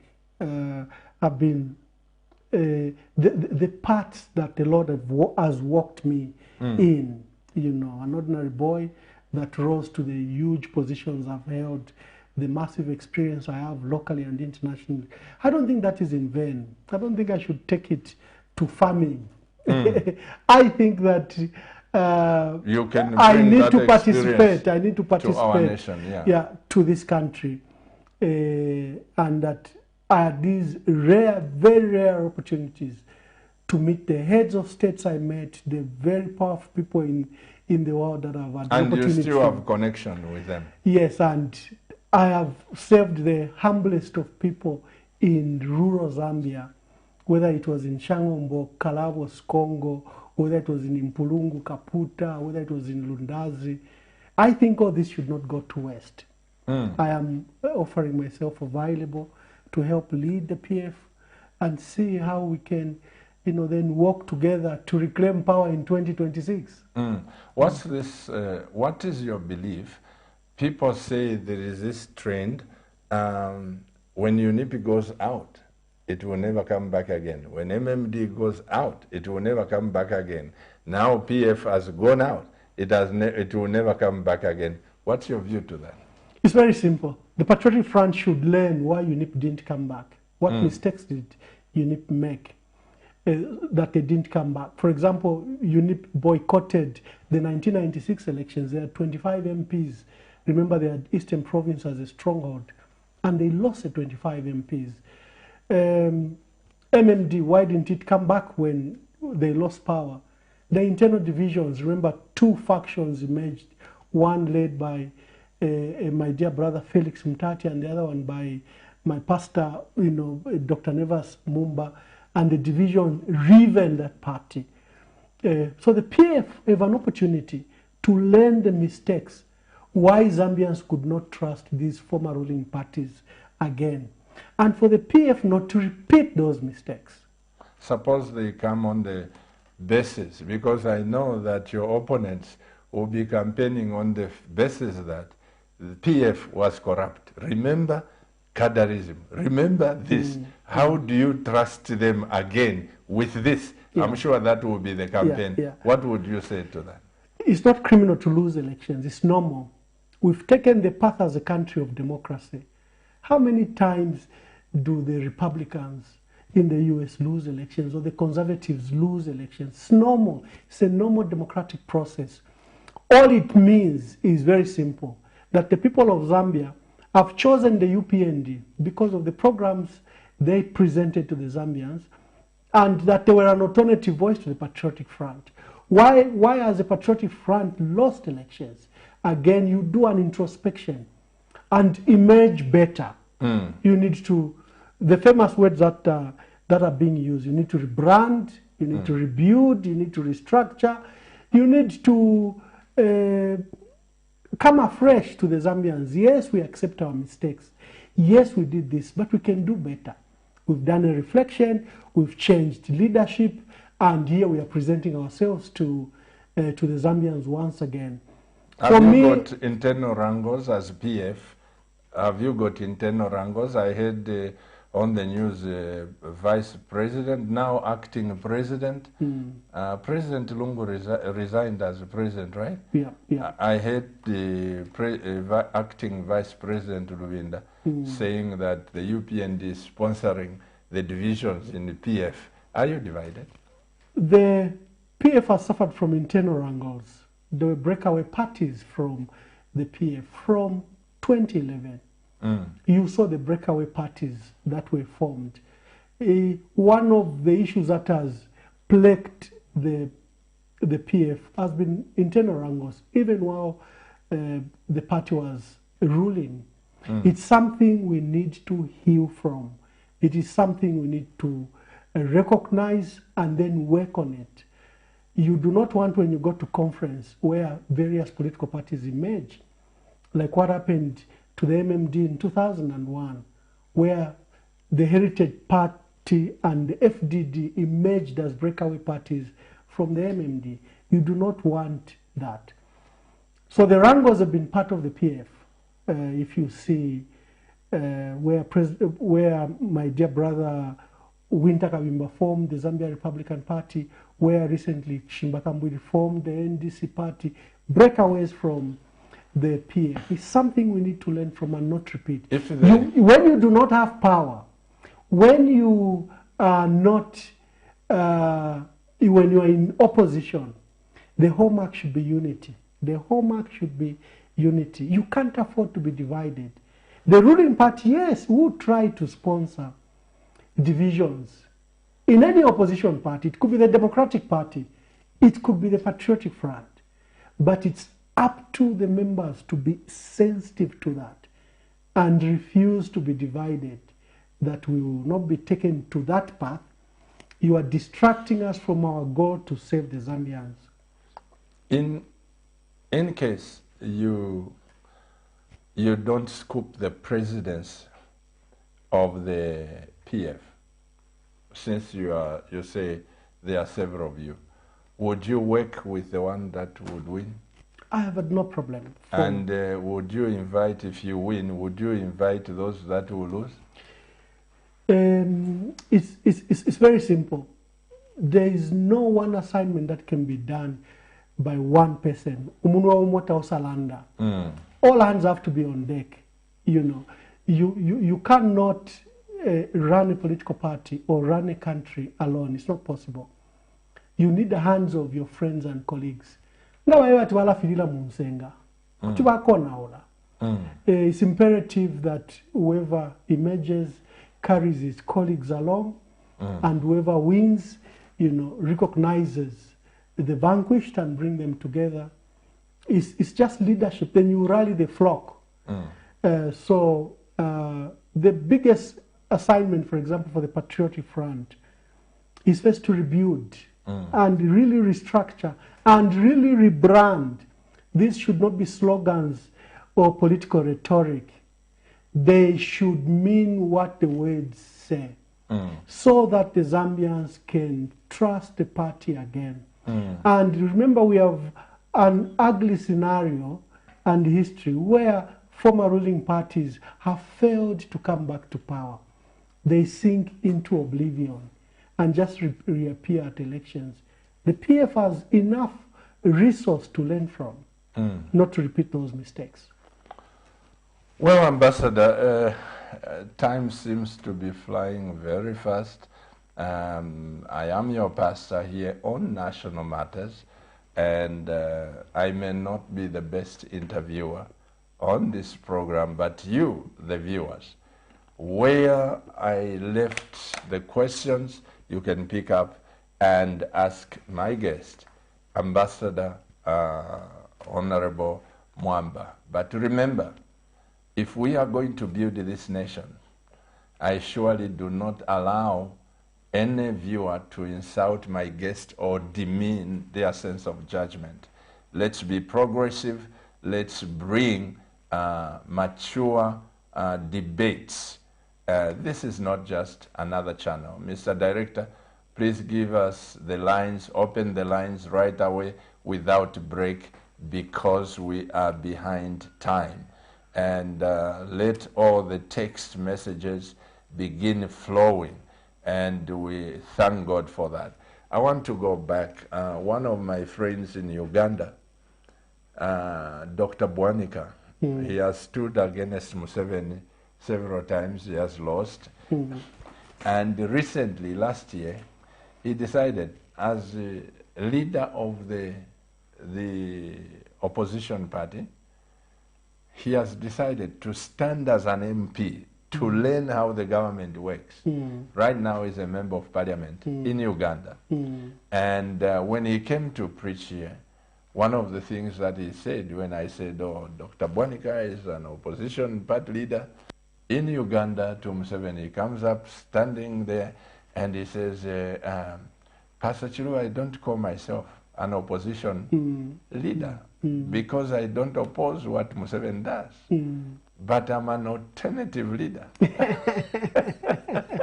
Something to learn from. He says, I'm an alternative leader. What Museveni can't do, I'll do it. Was that a good expression? I've always encouraged that. In fact, you know, the system in UK is better, where a leader emerges from parliament as much as possible. For me, I've advocated that we should have our political leaders in opposition in parliament. That way, you change from within and from outside. Although we have a constitution that says a presidential candidate should not be an MP, but I think that parliament does provide a window of leadership and training and exposure for our leaders. I think I would favor that, Ambassador. I would be for the idea that before you become president, please be a member of parliament. You know how motions are passed, how this... Have a test, because some of the mistakes we make, it's a job on training. True. You know, so I would advocate for that. While we are waiting for the callers, President Lungu, President Chiluba, they had ministries that were in charge of religious affairs. You cannot go to Saudi Arabia, Iraq, and it's an Islamic nation without a ministry. Here in Zambia, let's pick up this call. Hello, good evening. Hello, good evening. I'm permanently blessed. What's your name and where are you calling us from? It's Chico from Chinsali, Pastor. You are Chico? Yes, Pastor. Chico from Chinsali. Yes. Please go ahead and speak to the nation. Honorable Mwamba, how are you? kanaweza kuchinza likulishani ya icho chintu nachitusakamika nalikukasama last week takwali mfula na ina alisakamana sana. No, I appreciate your submissions, Mr. Mwamba. And I would wish people could continue in such a manner, debating on national matters, because we are all looking forward to develop our country. And I've got a question for you.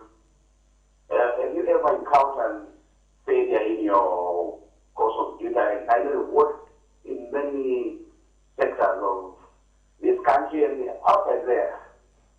Then the last one is that can you recognize any positive ideas or anything that has been done by this government for the past days of being in power? Thank you very much, Pastor. I enjoy the program every day. I do watch. Vachiko, repeat that question again slowly. You say, what's the question?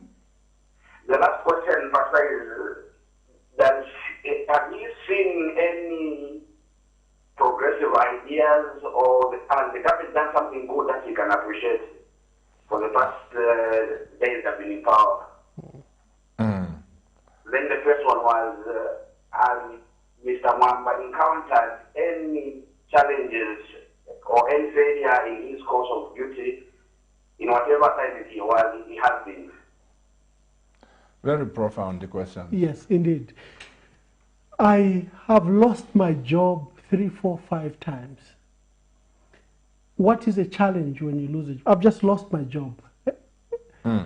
But what do you do when you are in the valley? I was at the mountaintop as ambassador and PS flying everywhere. But now I'm in the valley. What do you do when you're in the valley? I think that's where your lessons are learned. Your relationships are restored, because then you know who your friends are. Then you know who are not your friends. The opportunists vanish. So the most profound lessons are always when you are down in the valley. And for me, they build character.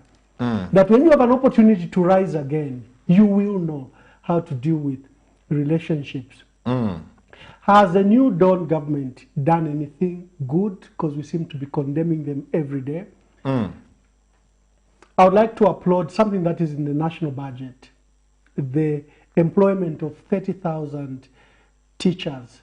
The employment of 11,200 health staff.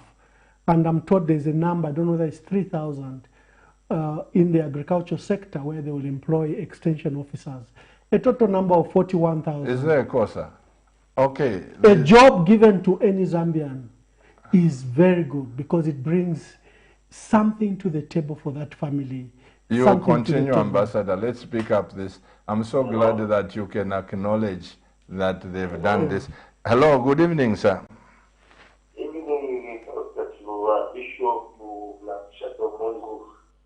You are Bishop who? Nibonda temuchwani.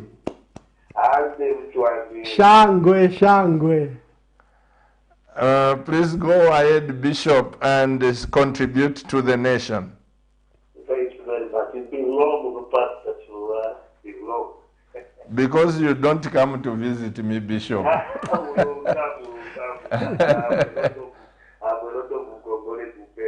You see now. We will see which we can afford a bag of rice so that we come and pay ransom. Now you are talking about rice. Just bring it tomorrow. Yes, Bishop. Yes, thank you very much. The program has been very, very wonderful. Yes, sir. I like the way you articulate matters on the program. that nation matters. Yes, sir. You see, I'm so glad and grateful because honestly speaking, as a Bishop, I would not know Honorable MWAMBA personally, except tonight, if I can call it today, by way of introduction and through matters. I knew Honorable MWAMBA through what I've heard about people, about him, from people and about him, except tonight. And so I'm so grateful. Looking forward to probably meeting in person, God willing. What I want to say is I have said so because I have appreciated so much the manner in which is coming out, especially in this interview. It to me appears like a dialogue. You know, if we have had such dialogues which are displaying such civility, you know, I use the word civility in terms of the politics that we run in Africa, particularly Zambia, it would be okay and very, very welcoming.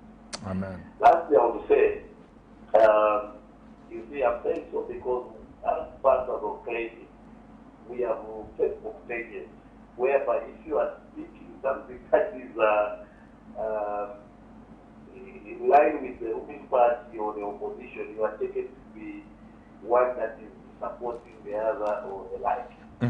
But the way Honorable MWAMBA is coming out, if really what is the way it's coming out, he maintains that and he does what he's saying, especially in terms of replanting the party and speaking on national matters, correlating it with other people or even the people in the ruling party.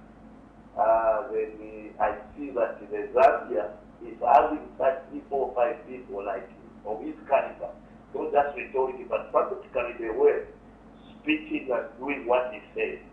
I'm telling you, Zambia will have a formidable background. Lastly, I want to talk about the leaders. Why do we destroy the leaders? It has been a trend in Africa. African leaders are always appreciated when they die. And we lack that leadership aura of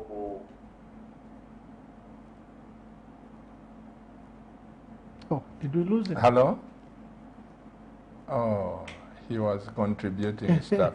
But he has just appreciated the way you are coming out. Even me, I must say, Ambassador, I was thinking you are coming here like saying, Edgar this, HH this, and but one of the things, though my bishop, we have lost contact, it's just giving you the exposure that you have had, looking at the mistakes of what presidents have done. You served under President Chiluba, you served as a civil servant, and you go to meet different presidents.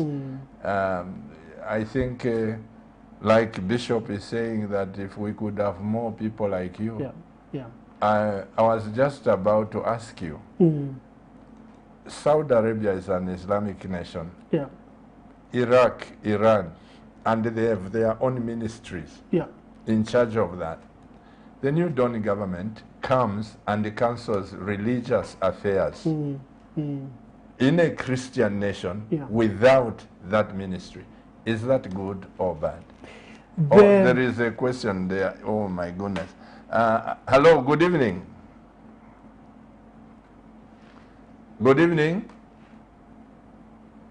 Oh, we don't seem to have that person. Let me answer this. The Hello? Christian heritage of this country transcends the current politicians. Remember that when David Livingstone, one of the pioneers of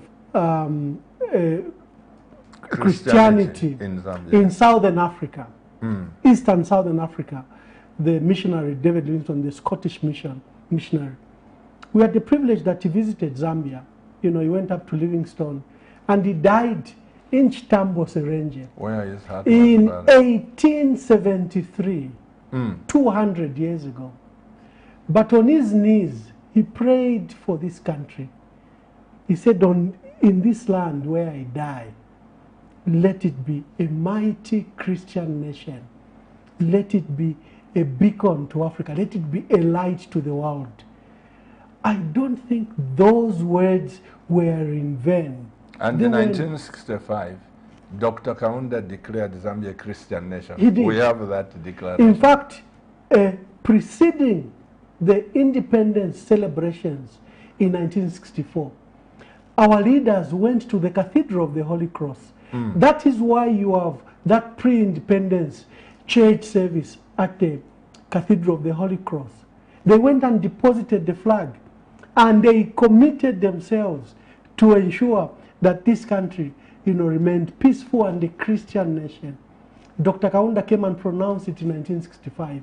You saw what Dr. Chiluba did. These are not accidents and incidences. Each time we had droughts like the one we have, where the rain is not, the leaders went to our quick. knees. Yeah, we went to our knees. We went to church and gathered as a nation and pray. I know many people might demean the role of Christ and the role of God in our life as a nation.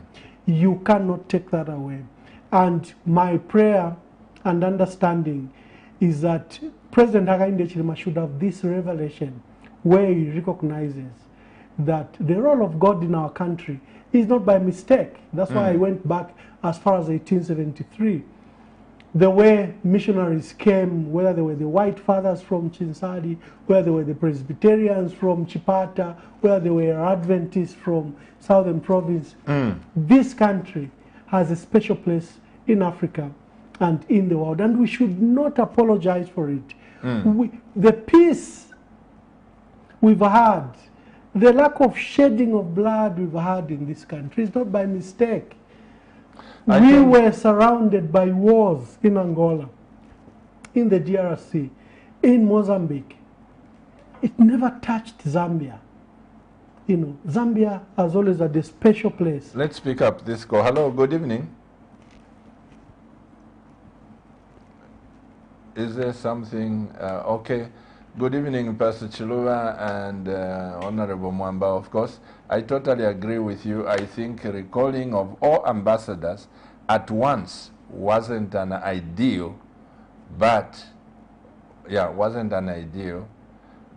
I needed to know as a citizen, how much does it cost to send diplomats, permanent country, now that he hasn't yet deployed them in various countries? Auditor Patrick Gondwe, Lusaka West. Don't remove that. Ambassador, have you seen that? Yes, I have. Have you understood it? Yes, I have. Please answer that. It's extremely expensive to recall a diplomat. You have to fund their repatriation. You have to hire up to 2 40-foot containers if they are married families. You have to transport their personal effects and goods from wherever they are, whether they are in Brazil, whether they are in China, Australia, or Ethiopia. You have to transport at great cost. You have to buy them air tickets. You have to give them allowances. Even when they return, you have to give them allowances. Then you have to pay them on the contract their gratuities and associated benefits. It is extremely expensive. And then you have to repatriate. You have to send now their replacement. You have to buy air tickets. Almost at the same cost. At the same cost. So it's double. It's double, because you have to repatriate them and their families at government cost. You have to place them in hotels if their facilities are not ready. You have to rent them their accommodation. It's an extremely expensive venture. And in a case like this government that is plagued by huge debt, over create $12.9 billion, you are trying to restructure the economy. You are trying to make savings. That's not a cost you want to embark on. That's not a drain of resources you want to, because you have pressure to attend to social economic issues. Is this one reason why, sorry, Ambassador, I have to check on my phone, because sometimes my wife would ask me a very intellectual question. So is this one reason why you say that permanent secretaries, certain jobs must be constitutional to let them be there, even if, like, you know, we have one of our church members works for UN. He has been there for UN. It's a permanent job. And they save like that. They are not recalled, maybe because there is no change of government. Is that one reason why you are saying to avoid costs, pick professionals, and whether there is a change of government, let certain people be there? No, it's very simple. We actually just recently changed. In many of these positions were pensionable. And even when you were recalled, you returned to a job. You didn't return to the street. But in early 2000s, I think, contracts were introduced where they were reduced to 3 years. Contracts were introduced across all sectors, especially for senior positions. It's something that this country must reflect on. And it's not just paying you ambassadors. People like defense chiefs who are on contract, they have to be paid. Yes. And other people in contracts, they have to be paid. All of them. Permanent secretaries, we don't come cheap. I have one of my church members, is our administrator. I've seen what you said. You know, Tukombe, PS Tukombe. You know, education. Education. He joined this church when he was a student at Ivalino College. Oh, wonderful. I married him off. Yes, I married him off, and all the children, and now they are even finishing school. The point is, you see, that man has risen from office ordinary. All these degrees he has. He was director, and now PS. So when you hear him mention certain things and you are discussing the wealth of information, he has risen from there to PS. You know, such people, you just say, okay, bye-bye. You go, there's a change of In fact, government. there should be forums where you are consulted. I saw certain ministers, like Ministry of Finance, where they call former ministers of finance for a cocktail or for a meeting to consult. I've seen similarly, like the Minister of Foreign Affairs, Honorable Kakubo, where he has went to see Honorable VJ Mwanga. I wish he can see Kabinga Pande and others that have been foreign affairs, Harry Kalaba. We unnecessarily politicize all things in this country. We are so divided that even in families, if one is PF and the other is UPND and they are ruling, you don't even want to meet at family gatherings because you fear that you will be suspected that I am PF or I'm UPND. That is something we need to heal even from. in the church. Yes. Once that pastor is seen to be there, that one is seen, they say, oh, PF, UPND. So we need to understand that your freedom of association is a constitutional right. You can belong to any political party of your choice. There should be no recrimination or vengeance or adverse impact because of a political party you belong to. It's a constitutional right. But this is why I'm calling upon fellow leaders that we need to encourage healing, especially after elections, where the divisions are still rife.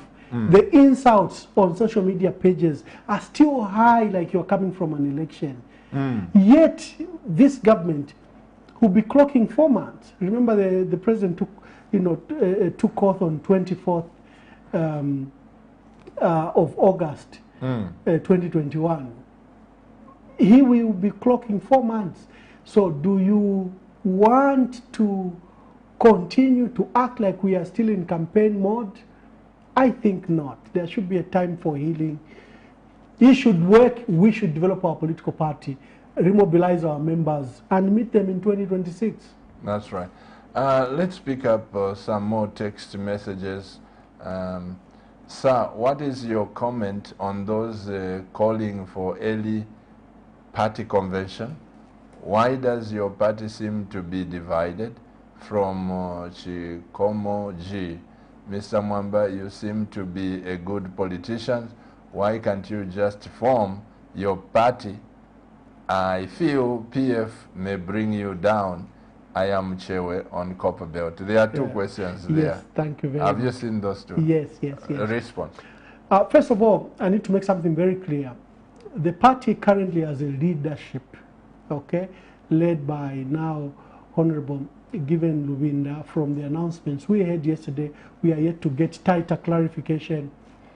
And it has a central committee, and they are steering the party during this transition. It's difficult for me to answer for the party president or the central committee. And when the convention will be. Yes, yeah. so other than the pronouncements that they make. So my prayer is that we should look, like I've been saying, on the larger agenda of this country. This country, when you have a ruling party, deserves a strong opposition. PF currently is the largest opposition in this country. It has 59 members of parliament. It still has a membership across the country. It can provide good checks and balances to the ruling party. The party should be allowed to operate, should be allowed to grow and participate. That I'm a good politician and maybe I should form my political party and maybe the PF is bringing me down. I've been associated with the Patriotic Front since 2002. The MPs that came in the round of 2006 will tell you even the role I played in that election. I've been a backroom operator, you know, even in the 2015-2016 elections. A decision to form a political party is a fundamental decision. I still think that the PF is still a viable project, despite its loss in the last election, despite the things that they are accusing it of. If certain things are done, the PF can be viable. What about those politicians now in the ruling party who, when you bring a genuine point and something which is worth considering, they say you have no moral right to talk about that, you failed in your time, shut up? What would you say to that? It's regrettable. Yeah. We have a fundamental right to association. We have a fundamental right to freedom of expression. You cannot remind us of the issues that the PF allegedly committed when there was an election. Why did the PF lose an election? Isn't it that Zambians made a verdict? Isn't it that Zambians decided, they said, okay, now UPND, steer the ship. You take us to where we want. Why do you want to go back like August 12th didn't occur? We have a moral obligation to this country. I have been away for the last 7 years. And I think that I have actually even a stronger voice, especially that I was away for the last 7 years, to speak and call this government to order. Yeah.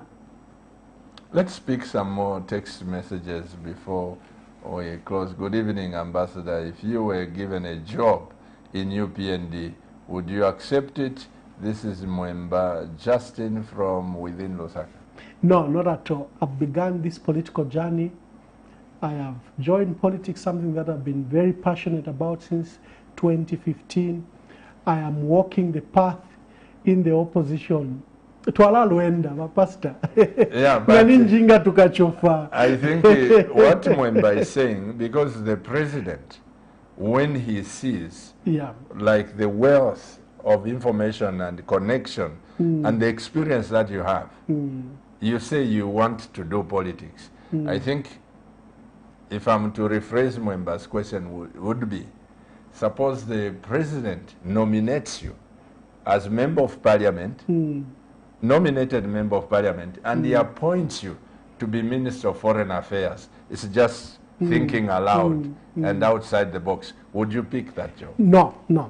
For one simple reason. First of all, I'll be unfair to UPND members. They've toiled and worked with President Hakainde Hichilema for the last 23 years. Secondly, President Hakainde Hichilema has a duty and obligation to form a team of his own choice from people around himself. The complaints actually you see is that sometimes when presidents win power, they bring so-called strangers. Of course, they look at the larger picture. Maybe they want more professionals. Maybe they want to unify the country, and they may pick anyone else. For me, I've stated that I've begun this journey of politics, and currently I'm who joined the politics in opposition. It's also a very contributive role. That is why, Pastor, I'm against criminalizing opposition. The opposition enterprise is not a criminal enterprise where you isolate and destroy. It's part of the democratic process, and it should be respected. There should be engagement. I see a Zambia where the president can call opposition leaders for advice, not because he wants to give them money or he wants to entice them with positions or jobs. No, to seek advice on how to run the country better. We need to become mature. In fact, the division at political leadership is what is dividing our members. It's what is promoting the insults on social media. Because it's a war. If I belong to PF, I have to insult the UPND. If I belong to UPND, I have to insult the PF. We need to practice politics, Pastor, totally different. Bring a new, fresh culture to our politics. That is the reason the many professionals like myself keep away from politics, because they don't want the humiliation that goes in politics. The many qualified people you are talking about would not join the fray, because they say, what if my son reads those insults that they are saying about me? What if my wife reads those insults?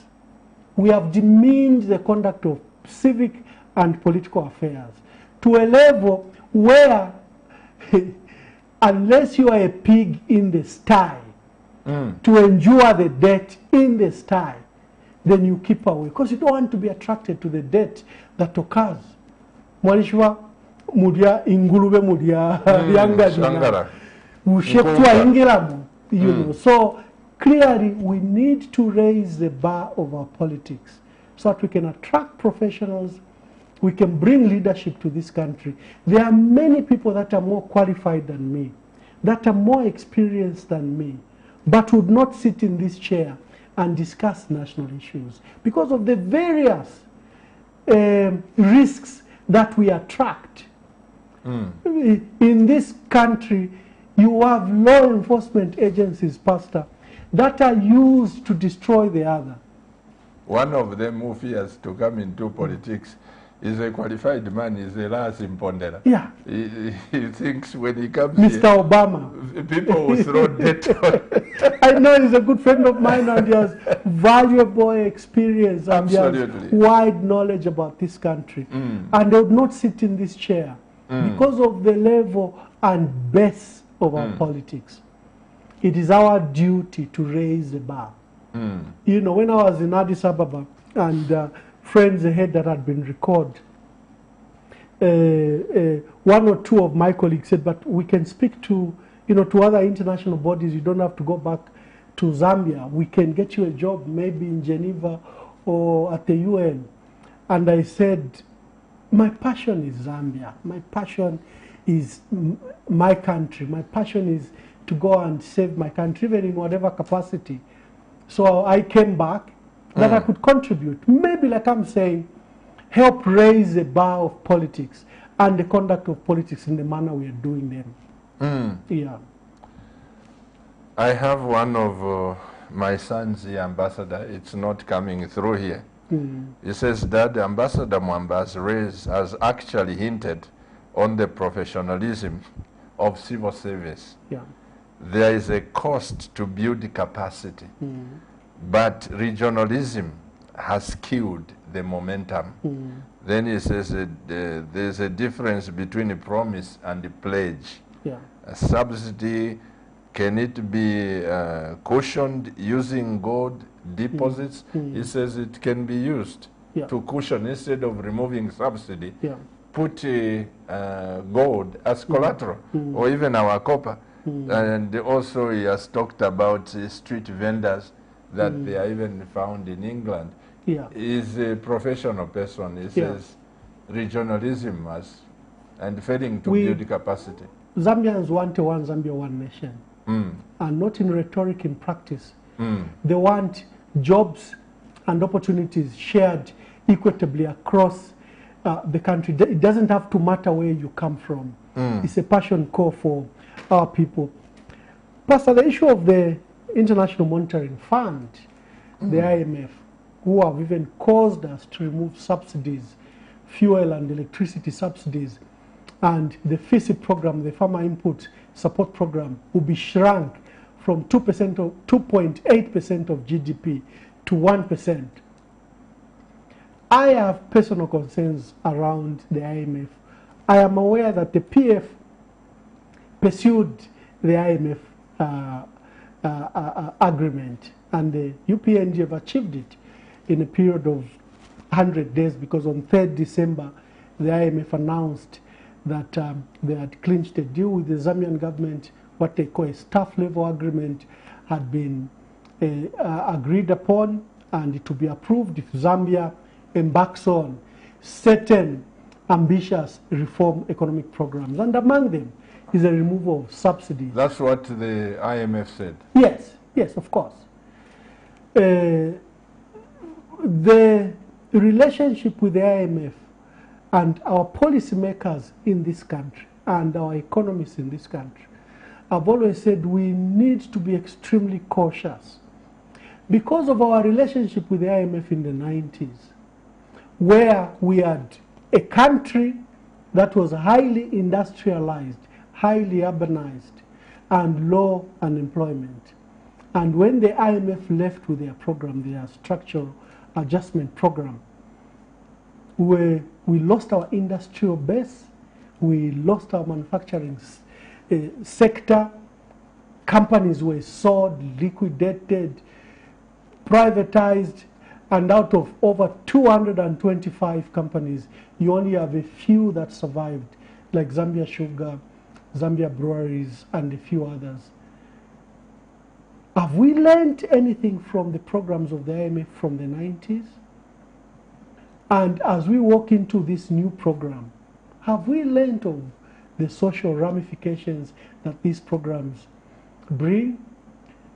If on your budget you show that you can raise enough domestic revenue and meet your expenditure, for the IMF, that's fine. If it means that you remove subsidies on fuel and electricity to make those savings, with the IMF, that is fine. We need to express concern. And Pastor, this country is a wealthy country, it's a rich nation. We have copper, which is predicted to be above $10,000 for the next 10 to 20 years because of the electric motor vehicles that are coming up across the world. They will abolish these petrol and diesel engines. All of us have to go electric. If it's in the UK, they've given deadlines, 2025, 2030, and the deadlines are going across the world. Copper is such a rare resource. It's a resource of the future. You don't have to be careless with it. We have gold. That is like an outbreak. You're finding it in Chongwe, in Vubwi, in Chipata, even in Mumbwa, in Mkushi. It's just breaking out everywhere. We have cobalt. Cobalt is also a big ingredient to the battery technology. You combine it with lithium, your battery lasts far longer than any these acidic batteries and other batteries. We have resource in this country. We have 40% of water resource in Southern Africa. It is here, in our water bodies, in our rivers. Why do we treat our country like it's a poor country? Our people are poor by choice of our leaders. But Ambassador, can I stop you there? Yeah. And please listen to my reasoning. President Chiluba, may he so rest in peace, and his team, they campaigned on the fact that Zambia is a rich country, we have minerals. President Mwanawasa, all these, including President Lungu, now there is a president who had been in opposition for 23 years, UPND. Zambia's got water, this one has got this. They come first thing alone. I'm saying to you as politicians, at what point are you going to stop just announcing and promising, making pledges, which somebody said, in fact, the one who wrote me the text, he said there is a difference between a pledge and a promise. Man can not promise because sometimes they don't fulfill the promises. It's only God who promises and fulfills. How are we going to turn this? Should we wait for President MWAMBA to come and implement this? We need to actualize from potential to reality, which we have failed to do. We've given our resource to foreigners. They enjoy the benefits of our natural resources. On top of that, they even evade tax. There was a report recently that shows that we are losing up to $1 billion a year by multinationals, including those in the mining sector. More than actually. $1 billion a year because they engage in schemes that wants to evade tax, not to pay tax.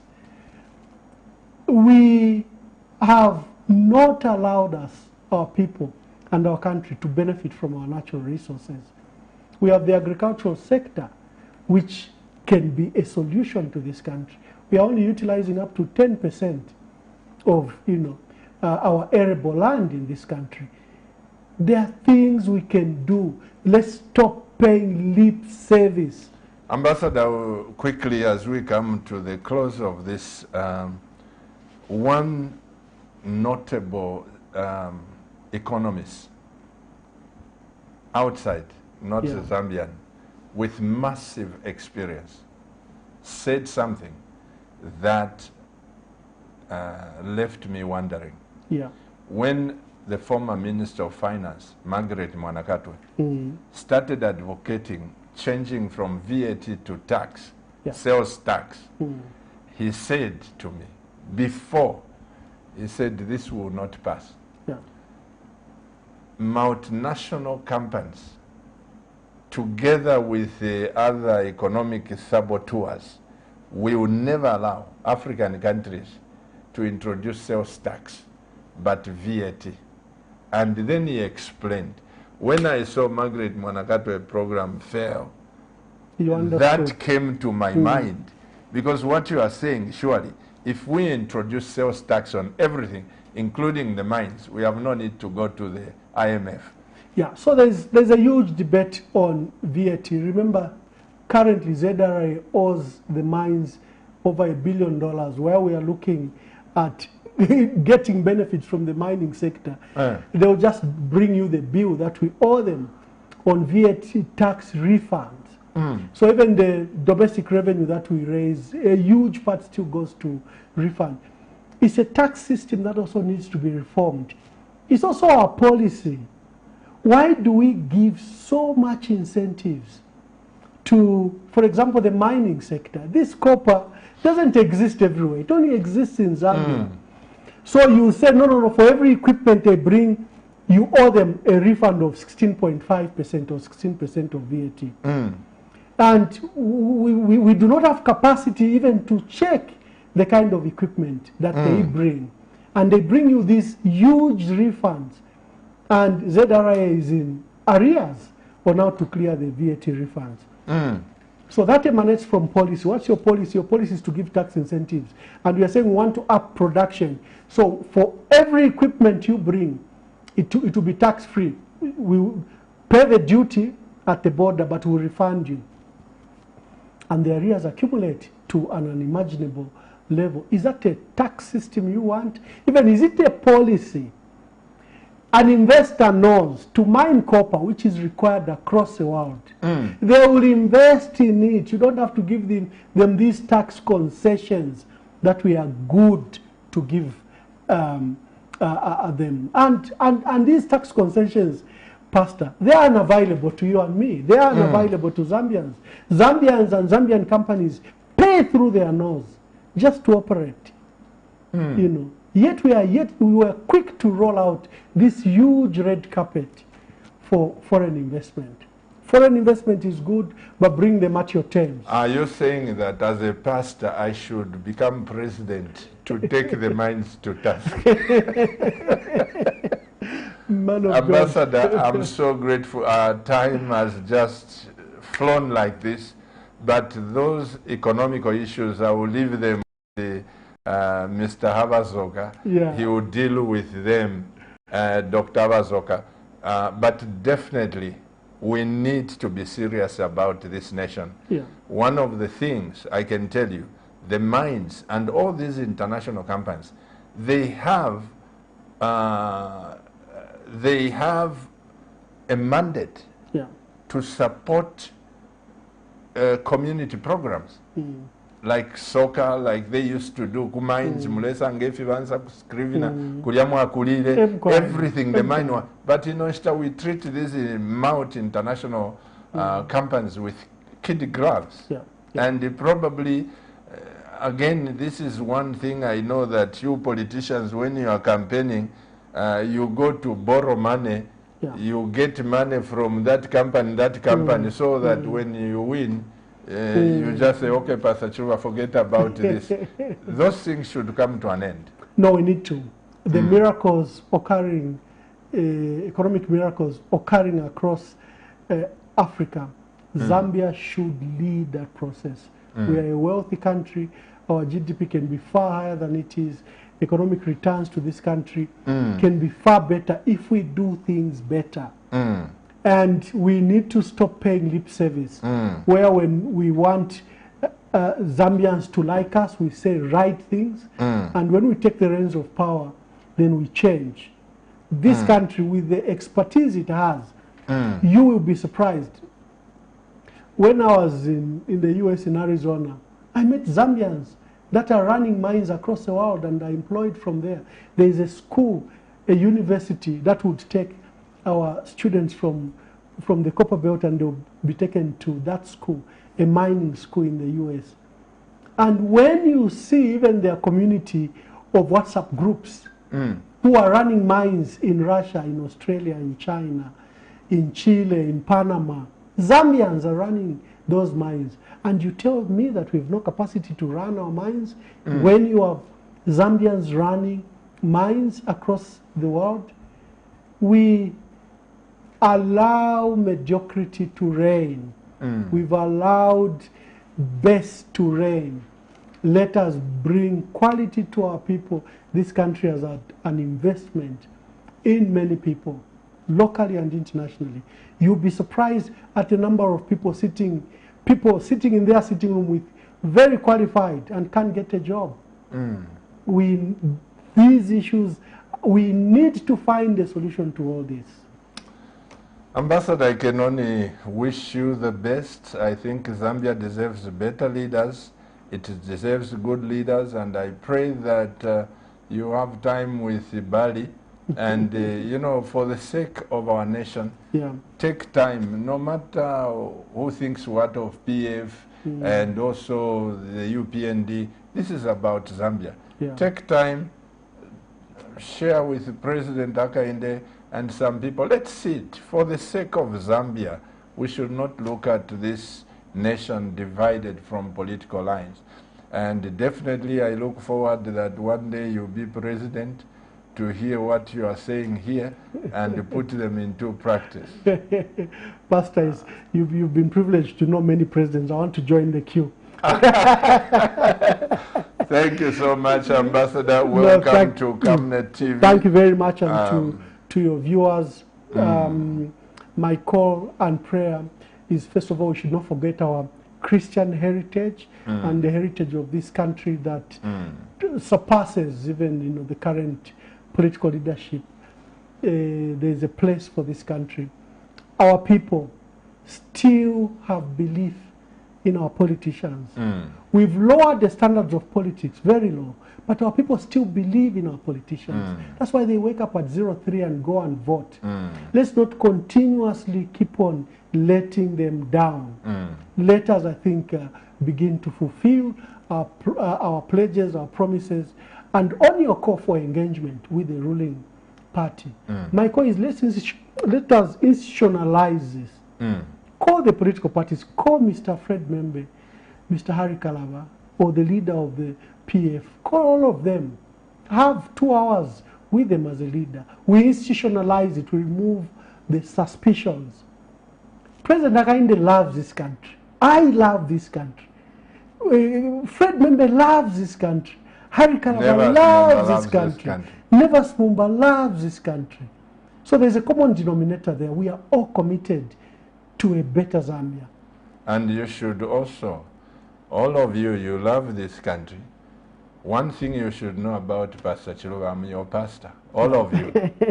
We thank God and we are privileged. President H, President Lungu, President Chimbakambwili, when you see me with somebody, don't associate me to say he is joining. I've maintained this position, ambassador, for a long time. You know, and it's a tragedy that somebody can think I can lower my standards to kneel before certain people for few ways. All of you, as you campaign, when I come, remember I'm your pastor. Yes, and pastor. I have to say what the Bible says, not what you think is right. Exactly, yeah. No, sometimes as politicians, we abuse the church, you know, during elections. We want them, because we recognize the special role you occupy in this country. We recognize the special voice you have and influence. And all of us come to you to attempt to influence you in one way or another. Only during the votes.